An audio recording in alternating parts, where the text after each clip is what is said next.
कुछ लोगों ने इस चीज को कहा कि भाई हमको न्यूज चैनलों से इसलिए निकाल दिया गया क्योंकि हमने सरकार से सवाल पूछा।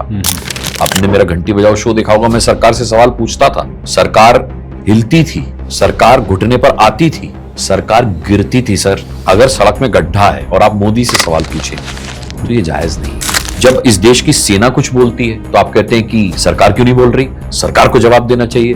जब सरकार जवाब देती है तो आप कहते हैं कि सरकार सेना का क्रेडिट ले रही है। पाकिस्तान के साथ हमारा कॉन्फ्लिक्ट है और हमारी सेना आकर कह रही है कि हमने ये किया, सरकार आके कह रही है कि हमने ये किया, और आप उल्टा सवाल पूछ रहे हैं कि कितने रफाल गिरे वो बताइए, हमारे कितने लोग मारे गए वो बताइए। हम युद्ध की तरफ जा रहे हैं, युद्ध नहीं होना चाहिए, युद्ध में लोग मरते हैं। जब हमने समझौता किया तब आपने कहा पीओके कहां है, हम तो जीत रहे थे। लोग 1971 का हवाला देने लगे विजय जी। प्राइम मिनिस्टर तो इंदिरा गांधी थी, अरे थी आयरन लेडी, मैं भी मानता हूं। आयरन लेडी ने पाकिस्तान के 2 टुकड़े कर दिए थे 71 में, हमको तो उस हिसाब से 4 करने चाहिए थे, जिस हिसाब से मोदी जी का दम भरा जाता है, जिस हिसाब से 56 इंच की छाती की बात की जाती है, हमको तो 4 करने चाहिए थे। तो मैंने सोशल मीडिया पर सवाल पूछा कि क्या 71 में पाकिस्तान के 2 टुकड़े बिना युद्ध के हुए थे? तो फिर आप हिंदुस्तानी नहीं है, या तो आप अमेरिकी हैं या पाकिस्तानी। जो लगातार कह रहे थे कि ट्रंप की मध्यस्थता के बाद हमने सीज फायर किया, An immediate ceasefire, I think a permanent one.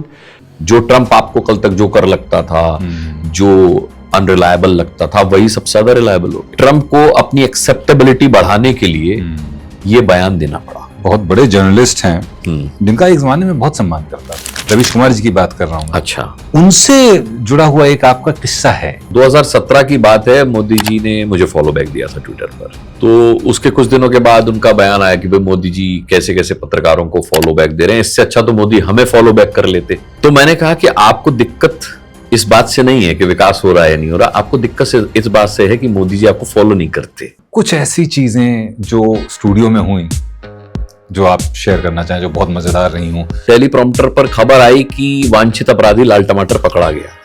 अब आप ऑन एयर हैं, आपकी शक्ल दिख रही है और आपको अब ये खबर बिना हंसे हुए पढ़नी है क्योंकि वो इनामी बदमाश था। एक बार हुआ मेरे साथ कि सर मैं ऑन एयर न्यूज पढ़ रहा हूं और पढ़ते पढ़ते मेरे मुंह में मक्खी चली गई, बट वो मक्खी में खा गया सर।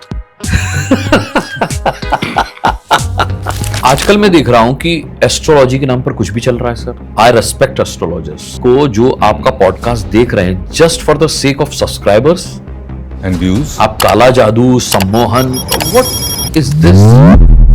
पापा के पास बाइक थी, जीप थी, और जब वो गए तो फिर हमारे पास साइकिल भी नहीं बची। मैंने एक ऐसा फेज देखा जब लोग घर की किचन से गुलाब जामुन मिक्स तक भी चुरा के ले जाते हैं, क्योंकि माय मदर वाज ऑल फेंट। जैसे मैंने अपने खुद के चाचा को पेचकस और प्लास से तो वो संदूक खोल करके मेरे पापा के कपड़े खींचते हुए देखा और मैंने उनसे कहा कि नहीं मेरे पापा के कपड़े छोड़ो छोड़ो। मैंने देखा कि किस तरीके से दूध की मलाई मेरे मामा खाते थे और पानी मिलाकर दूध मुझे दिया जाता था with in a family sir. तो क्या होता था कि हम लोगों के पास जो बातें होती थी मम्मी को बताने के लिए, वो हम लोग उनकी शक्ल देख के बताते नहीं थे। तो वहां से लिखने का शौक पैदा हुआ। जाते जाते एक आखिरी अगर 4 पंक्तियां कुछ आपकी लिखी। अपने फादर को लेकर के मैंने गजल लिखी थी। क्या खबर थी जिंदगी में क्या से क्या हो जाएंगे, आसमां से कब जमीन फिर आसमां हो जाएंगे। इतना कुछ लिखा है चेहरे पर हमारे वक्त ने, कुछ ना बोले खुद ब खुद किस्से बयां हो जाएंगे। ले गया मेरा वो बचपन एक रोटी का सवाल, क्या पता था इतनी जल्दी हम जवां हो जाएंगे। अरे आप भावुक हो गए। मैं इसे लिखते पर भी भावुक हुआ क्योंकि ये मैंने अपने फादर को ध्यान में रख करके लिखी थी चीज। अरे आई एम सॉरी।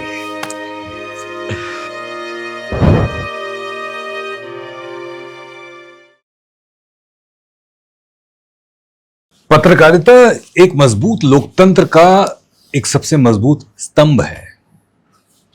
पत्रकार आवाम की आवाज होता है। पत्रकार जनता के मुद्दे सरकारों तक पहुंचाता है। पत्रकार जनता और सरकार के बीच का एक पुल भी है। पर पिछले कुछ समय से इस पुल में दरारें आ गई।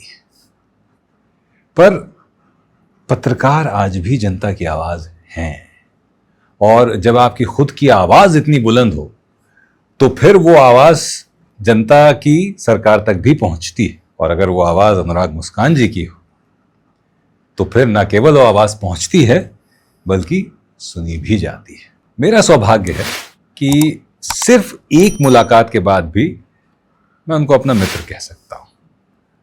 तो आज मैं एक पत्रकार से आपको मिला रहा हूं और एक मित्र से फिर से मिल रहा हूं। विजय जी, बहुत शानदार इंट्रोडक्शन दिया, और जो आवाज़ के मुतालिक आपने बात कही, तो मैं खुद भी बहुत गौरवान्वित महसूस कर रहा हूँ कि एक बेहतरीन आवाज़ से अपने आवाज़ का मैं परिचय पा रहा हूँ।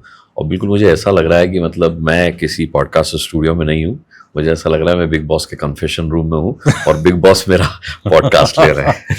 तो ये सुनकर thanks for inviting me. Thank you so much for accepting this invitation. देखिए, जब इस पॉडकास्ट के लिए मैं तैयारी कर रहा था तब मुझे समझ में आया कि क्यों शारजाह में जब हम लोग मिले, वो सिर्फ एक ही बार जो मिले, पहली मुलाकात ही ऐसी क्यों हो गई कि जैसे आत्मीयता का एक रिश्ता था। वो इसलिए कि जिस प्रदेश से हम आते हैं, जिस आत्मीय प्रदेश से मैं आता हूं, उसी आत्मीय प्रदेश की मिट्टी में आप भी खेले हैं। बिल्कुल। उसी आत्मीय प्रदेश उत्तर प्रदेश के एक शहर आगरा में आप पले बड़े हैं जी। और उसी उत्तर प्रदेश के एक छोटे से शहर कानपुर वाह से मैं आता हूं। आगरा से देश के सर्वोत्तम पत्रकारों में से एक बनने का ये सफर। सर्वोत्तम मत कहिए, मतलब अभी मैं सीख रहा हूँ पत्रकारिता। सीख तो हम सभी रहे हैं मेरे ख्याल से। वो कहते हैं ना, द लर्निंग कंटिन्यूज। हम सभी सीख रहे हैं। ये भी आपका वो दिखाता है योर मॉडेस्टी, योर ह्यूमिलिटी। जी। ये पूरा सफर और इसकी शुरुआत कहाँ से हुई? Are you an accidental journalist like I am an accidental artist? हाँ, सवाल आपने जितना छोटा और संक्षिप्त पूछा है उसका जवाब उतना ही बड़ा है। ये देखिए, ये मैं आपको बता रहा हूँ, सॉरी मैं कट कर रहा हूँ, लेकिन नहीं। ये जो है ना, बहुत ही होशियारी से मैंने सवाल पूछा हाँ, है, ताकि मैं 15-20 मिनट आराम से चुपचाप बैठ के आपको सुन सकूं। तो ये इस सवाल के पीछे का जो एक चालाकी थी वो ये थी। विजय जी, देखिए, हम आगरा में पैदा हुए और पहले मैं, मेरी माँ, मेरी छोटी बहन, मेरे पिता, हम सब नागपुर में थे क्योंकि फादर की जॉब भंडारा में थी। भंडारा ऑर्डिनेंस फैक्ट्री है। जी जी। वहाँ उनकी जॉब थी। फिर unfortunately he passed away because of cardiac arrest. वहाँ से जिंदगी बदली। मतलब आप समझिए कि उस दौर में जब पापा को टेलीफोन मिला तो मोहल्ले वाले देखने आते थे टेलीफोन क्या होता है। हमारे घर जब फ्रिज आया तो लोग देखने आते थे कि हाथ डाल डाल के देखते थे कि अरे ये ठंडा कैसे करता है, कहाँ से करता है। पापा के पास बाइक थी, जीप थी। और जब वो गए तो फिर हमारे पास साइकिल भी नहीं बची। मैंने एक ऐसा फेज देखा जब लोग घर की किचन से गुलाब जामुन मिक्स तक भी चुरा के ले जाते हैं, क्योंकि माय मदर वाज ऑल फेंट। वो बेहोशी में थी। उनको इतना बड़ा शॉक था कि डॉक्टर ने उन्हें नींद के इंजेक्शन दिए कि भाई कुछ ज़्यादा सीवियर ना हो जाए इनको। हम भाई बहन बहुत छोटे थे। I was 7 or 8 years old that time, और मेरी बहन तो बहुत छोटी थी। तो हमने देखा कोई भी घर में आ रहा है, कुछ भी उठा के ले जा रहा है। हमें अक्ल नहीं थी। बाद में पता चला कि भाई ये नहीं है घर में, वो नहीं है, ऐसा नहीं वैसा नहीं। तो लाइफ वहाँ से एकदम चेंज हुई। और उसके बाद नाना नानी जो थे वो आगरा ले आए। मैं यहाँ पर आगरा आया और अपना स्कूलिंग वगैरह हम लोग करते रहे। जॉइंट फैमिली में हम लोग रहते थे। मदर का कोई एक्सपीरियंस नहीं था घर से बाहर निकलने का। फादर जो थे वो टॉयलेट जाते थे तभी अकेले जाते थे, वरना जहां भी जाते थे हम साथ जाते थे। अब वो चले गए तो वहां साथ जाने का मन कितना भी करे आप जा नहीं सकते। तो my mother was disturb for long time. बहुत समय तक वो बहुत डिस्टर्ब रही। उनकी फादर की जगह उनकी जॉब लगी। तो उनके अपने बहुत कहानियां हुआ करती थी। शाम को जब वो आती थी तो वो अक्सर रोती थी। उनके एक्सपीरियंसेस जो थे कलीग्स के साथ, एक जॉब करने का एक्सपीरियंस, वो फादर को मिस करती थी। तो क्या होता था कि हम लोगों के पास जो बातें होती थी मम्मी को बताने के लिए, वो हम लोग उनकी शक्ल देख के बताते नहीं थे कि यार ये तो पहले से बहुत परेशान है, तो क्या कहा जाए। तो वहां से लिखने का शौक पैदा हुआ। किससे कहें, क्या कहें। तो डायरी में उल्टी सीधी कविताएं, लिटरली उल्टी सीधी कविताएं, क्योंकि कोई तुक नहीं था उनका, सिर्फ मन के भावों को मैं डायरी पे लिख दिया करता था। वो डायरीज आज भी है मेरे पास। तो वो मैं लिखने लगा और वहां से मेरी और डायरी का एक सफर शुरू हुआ। किसी भी अन्याय को देखना, क्योंकि मैंने अपनी मां के साथ होते देखा, तो आवाज तो उठा नहीं सकते थे आप बहुत छोटे थे। कई बार उठाने की कोशिश भी की। जैसे मैंने अपने खुद के चाचा को पेचकस और प्लास से संदूक होते थे उस वक्त लोहे के, तो वो संदूक खोल करके मेरे पापा के कपड़े खींचते हुए देखा और मैंने उनसे कहा कि नहीं मेरे पापा के कपड़े छोड़ो छोड़ो, तो उन्होंने मुझे धक्का दिया। तो मतलब मैं रिवोल्ट करता था, विरोध करता था, लेकिन मेरी शारीरिक क्षमता इतनी नहीं थी कि मेरी आवाज ऊपर तक पहुंचे या मेरी ताकत सामने वाले को हरा दे। तो वो एक आग थी अंदर। आपने बचपन से अपने साथ जो इनजस्टिस होते देखा, मैंने देखा कि किस तरीके से दूध की मलाई मेरे मामा खाते थे और पानी मिलाकर दूध मुझे दिया जाता था, with in a family sir. तो मैं अपनी आंखों से वो चीजें, वो इनजस्टिस देखता था और वो कहीं ना कहीं मेरे अंदर पनप रही एक आग थी जिसके खिलाफ मैं आवाज उठाना चाहता था और उठा नहीं पाता था, क्योंकि मैं अपनी माँ की शक्ल भी देखता था। मुझे लगता था कि ये ऑलरेडी इतनी परेशान है, अभी हम कोई ड्रामा क्रिएट करेंगे या हम इन्हें बताएंगे कि हमारे साथ क्या होता है तो ये और परेशान हो जाएंगी। तो वो चीजें डायरी में लिखनी शुरू कर दी। उसी ने एक बड़ा रूप लिया जब समझ डेवलप हुई। तो जो घर के अंदर अन्याय देखा वो अपने डायरी में लिख लिया, और जो बाहर समाज में देखा वो मैं लेटर्स टू एडिटर के जरिए अखबारों में लिखने लगा। आप देखिएगा अखबारों में कॉलम होता है संपादक के नाम पत्र, लेटर्स टू एडिटर, जी जी। वो लिखने लगा। उसमें एड्रेस भी जाता था कि भाई मैं तब अपने सरनेम से लिखता था अनुराग सक्सेना, तो अनुराग सक्सेना 3/5 राणा प्रताप कॉलोनी सदर आगरा, ये तब एड्रेस हुआ करता था। तो वो छपती थी अखबारों के। जी मैं ये पूछ रहा हूँ, पूरा एड्रेस देने में कभी ये नहीं ख्याल आया कि मेरी आइडेंटिटी चली जाएगी? या कोई थी नहीं ना आइडेंटिटी सर उस वक्त वो तो बन रही थी। अच्छा, अखबार में क्या होता है कि जब लेटर्स टू एडिटर अब नहीं आते एड्रेस, उस वक्त एड्रेस छपते थे, लेकिन उससे विजय जी बहुत बड़ा मोटिवेशन आया। घर पर चिट्ठियां आने लगी, जैसे कि भाई अनुराग जी आपके विचार पढ़े, बहुत अच्छे लगे, मैं झांसी से आपको ये पत्र लिख रहा हूं। उससे एक कम्युनिटी डेवलप हुई।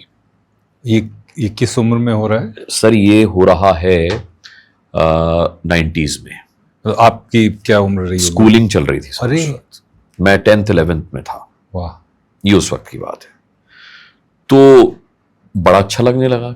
आपसे कोई बात नहीं करता था, आपका कोई दर्द तकलीफ नहीं पूछता था, और कहाँ पोस्टमैन रोज 10-12 पोस्ट कार्ड लेके आता था। आप उसमें आपके अप्रिसिएशन के पोस्ट कार्ड होते थे कि बेटा मैं आपको पढ़ता हूँ और ये आपको पढ़ता हूँ, भाई हम आपको पढ़ते हैं। तो एक मोटिवेशन मिला कि you are doing something positive. वो लेटर्स टू एडिटर जो था वो निकल करके कब फीचर आर्टिकल और कब एडिटोरियल आर्टिकल बन गया मुझे पता नहीं चला।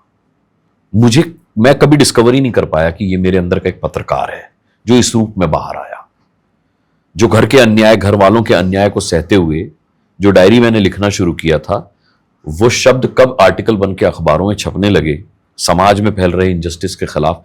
वो एक पत्रकार है, वो एक पत्रकारिता में कभी समझ नहीं पाया। बहुत सारे आर्टिकल्स, हजारों आर्टिकल्स मेरे अमर उजाला, दैनिक जागरण, जनसत्ता, हिंदुस्तान, नव भारत टाइम्स, पंजाब केसरी, तमाम, मतलब कोई अखबार। एक समय ऐसा आया विजय जी जब मेरे पास आर्टिकल होता था और अखबार नहीं होते थे। संपादक कहते थे कल तुम्हारा आर्टिकल लगा रहे हैं, अभी इसको कहाँ, कहीं और भेज दो इसको। और मेरे पास अखबार नहीं होता था कि मैं किस अखबार में भेजूं। तो सारे अखबारों में मेरे आर्टिकल जा चुके हैं और छप भी रहे हैं। कल छप रहा है, कोई परसों छपेगा। ये सब आगरा में हो रहा है? जी, ये सब आगरा में रहते हुए मैंने किया। तो यहां से एक पत्रकारिता का सफर शुरू हुआ। फिर किसी ने कहा कि तुम इतना अच्छा लिखते हो, इतने अखबारों में लिखते हो, तो तुम अखबारों में काम करो, अच्छी बात है, पत्रकारिता करो, आपको एक आर्टिकल का पैसा मिलता है, आप एक मुश्त सैलरी पाओ। तो मैं अमर उजाला गया, भैयू जी से मिला, तो बोले यार ये तुम हो अनुराग सक्सेना? मैंने कहा। बोले अच्छा, तो क्या उम्र है तुम्हारी? तो तब तक करते करते हम ग्रेजुएशन तक आ चुके थे। तो बोले बेटा एक तो तुम ग्रेजुएट नहीं हो अभी, तो ग्रेजुएशन कर लो फिर आना। फिर साहब ग्रेजुएशन जब कंप्लीट हुई तो मैं फिर उनके पास गया। तो मैंने कहा कि भैया जी आपने बुलाया था। बोले देखो यार, अखबार में तुम लिखते हो, अच्छा, बड़े बड़े लेखकों के साथ छपते हो, ये भी अच्छा है, बट क्योंकि तुम्हें अखबार में काम करने का कोई अनुभव नहीं है, और हमारे यहाँ थोड़ा सा नियम है कि हम अनुभवी लोगों को ही लेते हैं, तो किसी छोटे अखबार में काम करके आ जाओ, 5-6 महीना कर लो, मैं ले लूंगा। तो मैं विजय जी पहुंच गया आज अखबार के दफ्तर। वहां शशि शेखर जी उस वक्त संपादक हुआ करते थे, जो आज की तारीख में हिंदुस्तान के संपादक हैं। तो बोले बेटा तुम तो बहुत अच्छा लिखते हो, तो आज अखबार में क्यों आए हो? तुम तो किसी बड़े अखबार में जाओ। मैंने सर मैं गया था अमर उजाला, तो उन्होंने कहा किसी छोटे अखबार में काम करके आओ। तो बोले अच्छा, तो तुम आज को छोटा अखबार समझते हो? मैंने कहा सर अब, बोले देखो मुझे वैसे तो किसी पत्रकार की जरूरत नहीं है, बट जिस बेबाकी के साथ तुमने ये बात रखी कि उन्होंने कहा कि किसी छोटे अखबार में काम करके आओ तो मैं आपके पास चला आया, तो मुझे लगता है कि ये बेबाकी जो है ना, ये मिसिंग है पत्रकारिता में। तो करते हैं कुछ, तुमको मौका दे के देखते हैं। तो Shashi Shekhar ji was my first employer. Okay. उन्होंने मुझे मौका दिया। मैं वहां ज्यादा काम नहीं कर पाया क्योंकि वहां पर लोगों ने कहा कि तुम्हारी तो आवाज भी बड़ी अच्छी है, तो तुम अखबार में क्यों काम कर रहे हो, दिल्ली जाओ टीवी में काम करो। ये सन सन मैं आपको बताऊं, आप मानकर चलिए ये बात हो गई 94। अच्छा। इन द मीन टाइम क्या हुआ था कि आवाज को लेकर के भी एक किस्सा ये है कि आप क्योंकि पुरुष हैं तो आप बेहतर जान सकते हैं कि एक उम्र होती है जब हमारी आवाज बदलती है, खुलती है, खिलती है। तो जब वो हुआ मेरे साथ, तो मेरे घर में नाना जी हुआ करते थे, नानी हुआ करती थी। तो जब नानी कहती थी जाओ बेटा नाना से पूछाओ कुछ चाहिए तो नहीं, और मैं कमरे में जाता था, मैं कहा नाना जी कुछ चाहिए तो नहीं, तो वो कलेजे पे हाथ रख लेते थे कि यार एक तो ये लड़का मेरा हार्ट अटैक करवाएगा, कैसी भाणों जैसी आवाज है इसकी, लिटरली यही शब्द वो बोलते थे। अब घर में भाणों जैसी आवाज सुन सुन के मैं थोड़ा सा डिमोरलाइज हुआ, तो मैंने अपनी आवाज को टोन डाउन कर लिया। नाना जी कुछ चाहिए तो नहीं, आप बोले हाँ ये ठीक है, ऐसे ही बात किया करो। क्या एकदम वो ओरिजिनल आवाज थी जो भाणों जैसी, जिसे वो कहते थे। एक बार कॉलेज में, मैं सेंट जॉन्स कॉलेज आगरा से पढ़ा हूं, तो कॉलेज में मुशायरा हो रहा था, बड़े बड़े शायर आ रहे थे। मैं अपनी वापस आऊंगा उस स्टोरी पे, जी। आवाज को लेकर के ये जरूरी था बताना। तो मुशायरा हो रहा था, तो कॉलेज के नोटिस पर सूचना लिखी गई कि भाई अगर कॉलेज से भी कुछ बच्चे शायरी करते हैं तो वो अपना एक सैंपल दें, किसी की शायरी को अगर दुरुस्त पाया जाएगा तो 5 ऐसे बच्चों को मंच पर मौका दिया जाएगा बड़े शायरों के साथ पढ़ने का। तो विजय जी लकीली हमारा नाम उसमें आ गया। अब रात को मुशायरा चल रहा था, 2 बड़े शायर पढ़ते थे, फिर एक हम में से किसी एक को खड़ा कर दिया। जब मेरी बारी आई तो मैं माइक पे आया और मैंने कहा कि सबसे पहले तो मैं बहुत बहुत शुक्रिया। इतने में सुहेल लखनवी नाम के एक शायर हुआ करते थे, वो बोले सुभान अल्लाह माशाअल्लाह क्या आवाज है। तो मुझे एकदम रिकलेक्ट हुआ नाना जी की आवाज, और मैंने अपनी आवाज को टोन डाउन किया। तो जैसे ही टोन डाउन किया तो वो उठ के आए, बोले बेटा क्या हुआ, कॉन्शियस हो गए, क्या हुआ। वो जिस आवाज में शुरू किया था वो क्या था। मैंने कहा नहीं सर वो मेरी अपनी आवाज थी। बोले उसी में बोलो, ऊपर वाला बहुत कम लोगों को ऐसी आवाज बख्शता है। तो वो पहला अप्रिसिएशन था आवाज को लेकर। उस मुशायरे में बहुत सारे लोकल ऑर्गेनाइजर्स कल्चरल शोज के बैठे हुए थे। बाद में उन्होंने पिक किया कि यार एंकरिंग करते हो स्टेज पे। मैं कहा नहीं। बोले आवाज बहुत अच्छी है, किया करो। वो मुझे कल्चरल स्टेज पर लेके आए। वहां पर आगरा आकाशवाणी से कुछ लोग बैठे हुए थे, मुशायरा रिकॉर्ड करने आए थे। उन्होंने कहा कि तुम ग्रेजुएशन कंप्लीट करते आओ, तुम कैजुअल अनाउंसर का ऑडिशन दो, और ड्रामा आर्टिस्ट का तो तुम कभी भी दे सकते हो, कल आओ मिलो ये वो। तो मैंने पहले ड्रामा आर्टिस्ट का ऑडिशन दिया 91 में, वो क्लियर किया मैंने। तो मैं B grade drama artist Akashvani Agra से हूँ। उसके बाद मैंने 94 में कैजुअल अनाउंसर का ऑडिशन दिया, तो मैं कैजुअल अनाउंसर भी हो गया वहां पर। और इस तरीके से आवाज की गाड़ी मेरी चल निकली। तो ये वो जो भाणों जैसी आवाज थी वो क्लिक कर गई, काम कर गई। अब आते हैं उस बात में कि तुम्हारी आवाज बहुत अच्छी है, तुम अखबार में काम क्यों कर रहे हो, टीवी में काम करो। मैं कहा टीवी, अब उस वक्त क्या होता था कि दिल्ली में दूरदर्शन के अलावा या तो जी न्यूज था या जैन टीवी था। तब जी न्यूज वाले वॉइस ओवर्स हायर करते थे, आर्टिस्ट हायर करते थे अपने पैकेजिंग के लिए। तो मैं आया, मैंने यहाँ संपर्क किया, मैंने कहा कौन देखता है साउंड, एचओडी कौन है, क्या है। तो मैं उनसे मिला, वो उम्र दराज थे। तो मैंने कहा सर ऐसे ऐसे मैं चाहता हूँ, मैं वॉइस ओवर करना चाहता हूँ, तो मुझे मौका दीजिए। बोले तुम तो यार दिखते भी अच्छे हो, तो वॉइस ओवर क्यों, एंकरिंग क्यों नहीं करोगे। वाह। तो मैंने कहा सर एंकरिंग, अच्छा मैं लोकल अपना आगरा में इन टीवी उस वक्त आता था उन सब के लिए। अब हम लोग अपना कुछ जो भी कल्चरल इवेंट्स करते थे, मैं एंकरिंग करता था स्टेज पे, तो उतना ही एक्सपीरियंस था। तो बोले कभी की है। मैंने कहा सर स्टेज पे करता हूँ मैं। तो बोले तो बहुत अच्छी बात है, स्टेज एंकरिंग तो न्यूज एंकरिंग में बहुत जेल करेगी मेरा। तो वो दौर था जब टीवी उठ रहा था, न्यूज चैनल उठ रहे थे, नए नए आइडियाज आ रहे थे। तो मैंने कहा सर मैंने टीवी पर तो ऐसे कभी। बोले नहीं नहीं तुम ऑडिशन दो, तुम्हारी आवाज अच्छी है, ऑडिशन दो, हो जाएगा। उस वक्त जी न्यूज के मैनेजिंग एडिटर परवेज अहमद हुआ करते थे। उन्होंने मेरा ऑडिशन लिया, बोले अनुराग मुझे लगता है हो जाएगा, क्योंकि वो आर्टिकल्स भी थे विजय जी।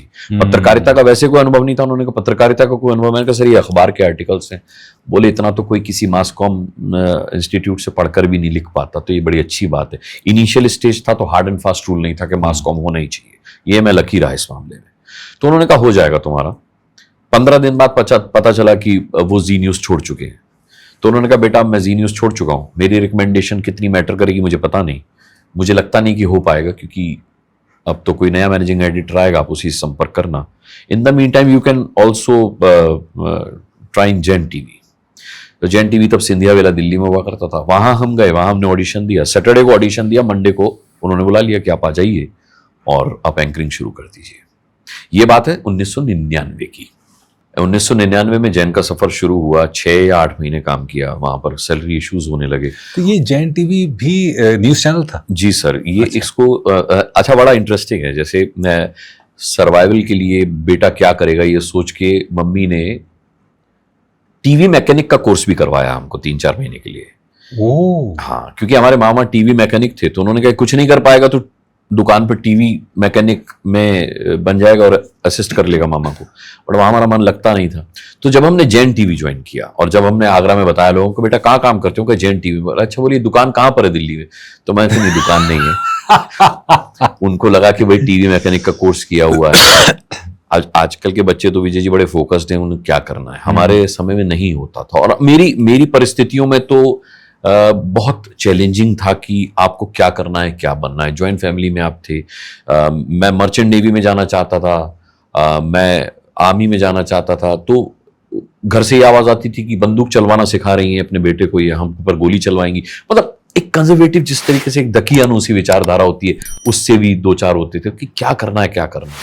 तो ये जो गॉड गिफ्ट था, उसी के जरिए चला सब। लेकिन ये बात जो है जी, ये आज के लोग उससे रिलेट ही नहीं कर पाएंगे। हाँ, नहीं कर पाएंगे, क्योंकि परिवार का इतना इन्फ्लुएंस होना हाँ, किसी के ऊपर, हाँ, है ना जी। आजकल तो सब इतना सेंट्रलाइज हो गया है। हाँ, बिल्कुल हो गया है। और सबको इतनी आजादी है। हाँ, हाँ, ये चीज सोच पाना भी आज तो बहुत मुश्किल हाँ, है। बट एक चीज होती है दर्द की, एक बड़ी खास बात होती है दर्द की, हाँ, कि दर्द रिश्तों को थोड़ा मजबूत कर देता है। निश्चित तौर पर कर देता है, क्योंकि रिश्तों की पहचान दर्द से होती है। जी। और जिस चीज से आपकी पहचान हो गई, तो फिर अब जैसे हमारी आपकी पहचान हो गई तो मजबूत हो गए। जी। हमारा रिश्ता मजबूत हो गया। तो जब दर्द से रिश्ते इसीलिए मजबूत होते हैं, मुझे लगता है, क्योंकि दर्द से आपको पहचान हो जाती है, इंसान की पहचान हो जाती है। हाँ, कौन सही है। हाँ, तो आपने पूछा था जैन टीवी जो था, ये क्या चैनल था? तो सर, ये इसका फुल फॉर्म है जॉइंट अमेरिकन इंडियन नेटवर्क। अरे अब ये इत्तेफाक की बात थी कि उसके ओनर डॉक्टर जे.के. जैन थे। अच्छा। तो लोगों को लगता था कि इन्होंने अपने नाम पर ही जैन टीवी खोल लिया है, बट उसका फुल फॉर्म ये था, जॉइंट अमेरिकन इंडियन नेटवर्क। तो वहां 6-7 महीने काम किया, लेकिन मन नहीं लगा, क्योंकि मन हमारा लगा हुआ था मुंबई में। क्योंकि जब हम आगरा में शोज करते थे, जब हमने ग्रेजुएशन कर लिया, कैजुअल अनाउंसर हो गए, जब थोड़ा आगरा में एक्सपोजर बढ़ गया, स्टेज शोज के पैसे मिलने लगे, तो लोगों ने कहा कि तुम यहां के लिए बने ही नहीं हो। जो मुंबई से पार्टीज आती थी, जैसे सुनिधि चौहान का शो हुआ, मैं एंकर कर रहा हूं, तो जो उसके साथ क्रू आता था, अरे सर आप तो मुंबई आइए। सोनू निगम का शो हुआ, मैंने एंकर किया। जसबीर जस्सी का शो हुआ, जस्सी ने कहा, अरे पाजी तुसी ग्रेट हो यार, थोड़ी आवाज यार एकदम। ये किस सन में आपने कर लिया सब? ये सर वही 94, 95, 96, ये वो दौर है। ओ गॉड। हाँ, तो मैं I was quite young that time, और मैं स्टेज शोज करता था। ये आज कई सारे यंगस्टर्स का ड्रीम है कि इस तरह के शोज को एंकर कर और उस दौरान जो क्लास, जो क्वालिटी के शोज हम देखते थे, आज वो क्वालिटी मिसिंग है। तो खैर, तो वो लोग कहते थे कि यार you should go to Mumbai, ये छोटी सी दुनिया है आगरा की, इसको निकलो, इससे बाहर निकलो। तो मैं सर मुंबई भी गया। मुंबई गया तो वहां पता चला कि स्ट्रगलर्स के लिए बहुत ज्यादा ऑप्शंस नहीं होते, क्योंकि एक पूरी यूनिट बैठी हुई है और आपको अगर किसी ने काम दे दिया और आपने कहा जी बारिश बहुत हो रही है, मैं तो नहीं आ पाऊंगा, तो उस दिन की शूटिंग ठप हो जाएगी। तो छोटे छोटे काम मैंने डबिंग के शुरू किए। उस दौरान डबिंग भी करी? जी, मैंने डबिंग की। तो छोटे मोटे काम डबिंग के शुरू किए, गेस्ट अपीयरेंसेस वाले रोल किए, आहट सीरियल में या सीआईडी में। अब उसके रेफरेंसेस मुझे मिलते नहीं, क्योंकि उस जमाने में यूट्यूब था नहीं। तो छोटे मोटे रोल जो होते हैं ना, गेस्ट अपीयरेंस वाले रोल, हाँ, जैसे कॉलेज के 3-4 बच्चे हैं तो आप उनमें से एक बन गए, भूत आपको मार देता है टाइप से।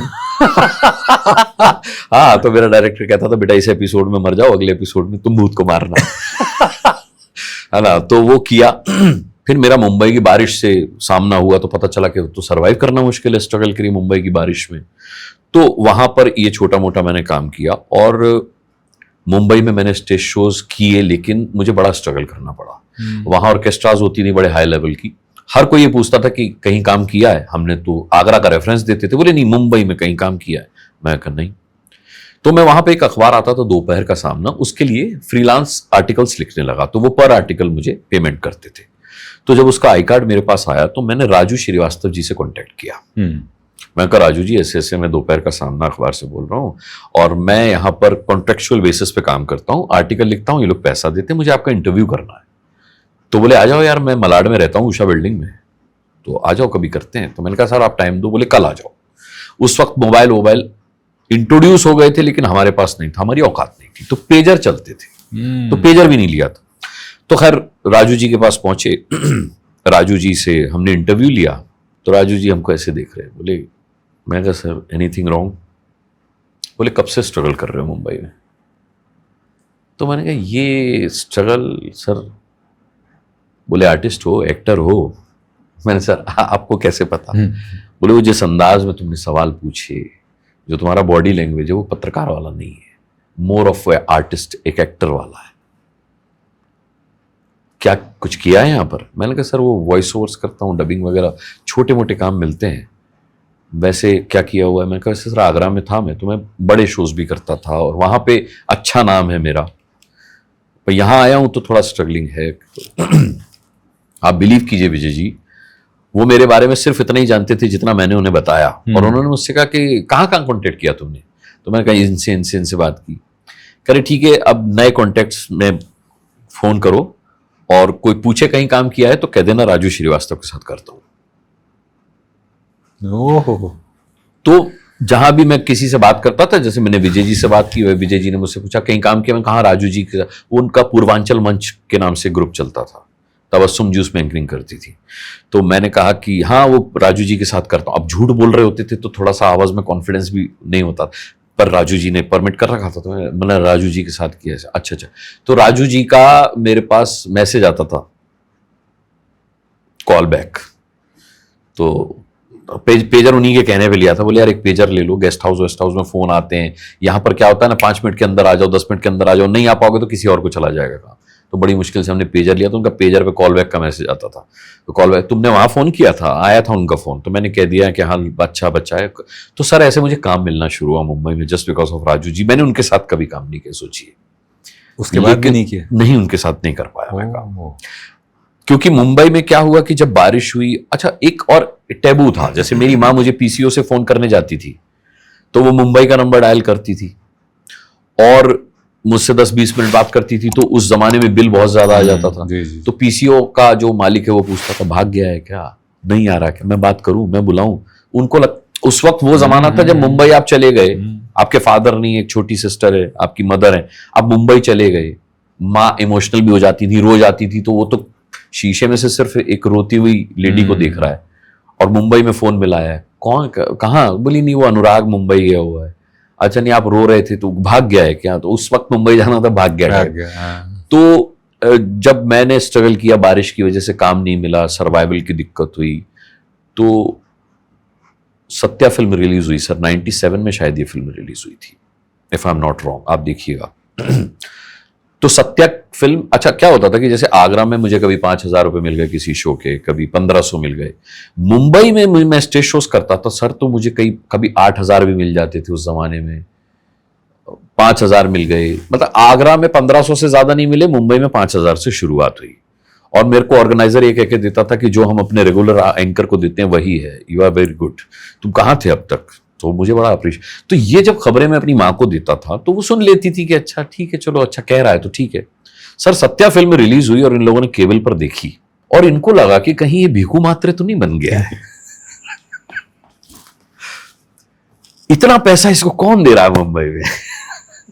जिसको आगरा में 500 रुपए मिलते थे, 1,500 रुपए मिलते थे। एक दिन सर मैंने वहां मैक्सिमम 8,000 रुपए कमाए थे। तब मेरे और मैं जिस डोमेट्री में रहता था, हमारे 2-4 दोस्त थे, उन्होंने बैंड स्टैंड पे जाके बियर पी थी, पार्टी। तो मैंने अपनी माँ को बताया, मैंने कहा मम्मी आज ऐसे ऐसे मैंने बियर पी है और ऐसे, तो उनको लगा ये बन गया भीखू मात्रे। 8,000 रुपए ये सुपारी उपारी देने लगा है। मुंबई का किंग कौन? अनुराग मुस्कान। तो इन लोगों ने एक चाल चली, मेरी बहन ने और कि मम्मी की तबीयत खराब है भैया, तू आजा जरा, तू देख ली एक बार।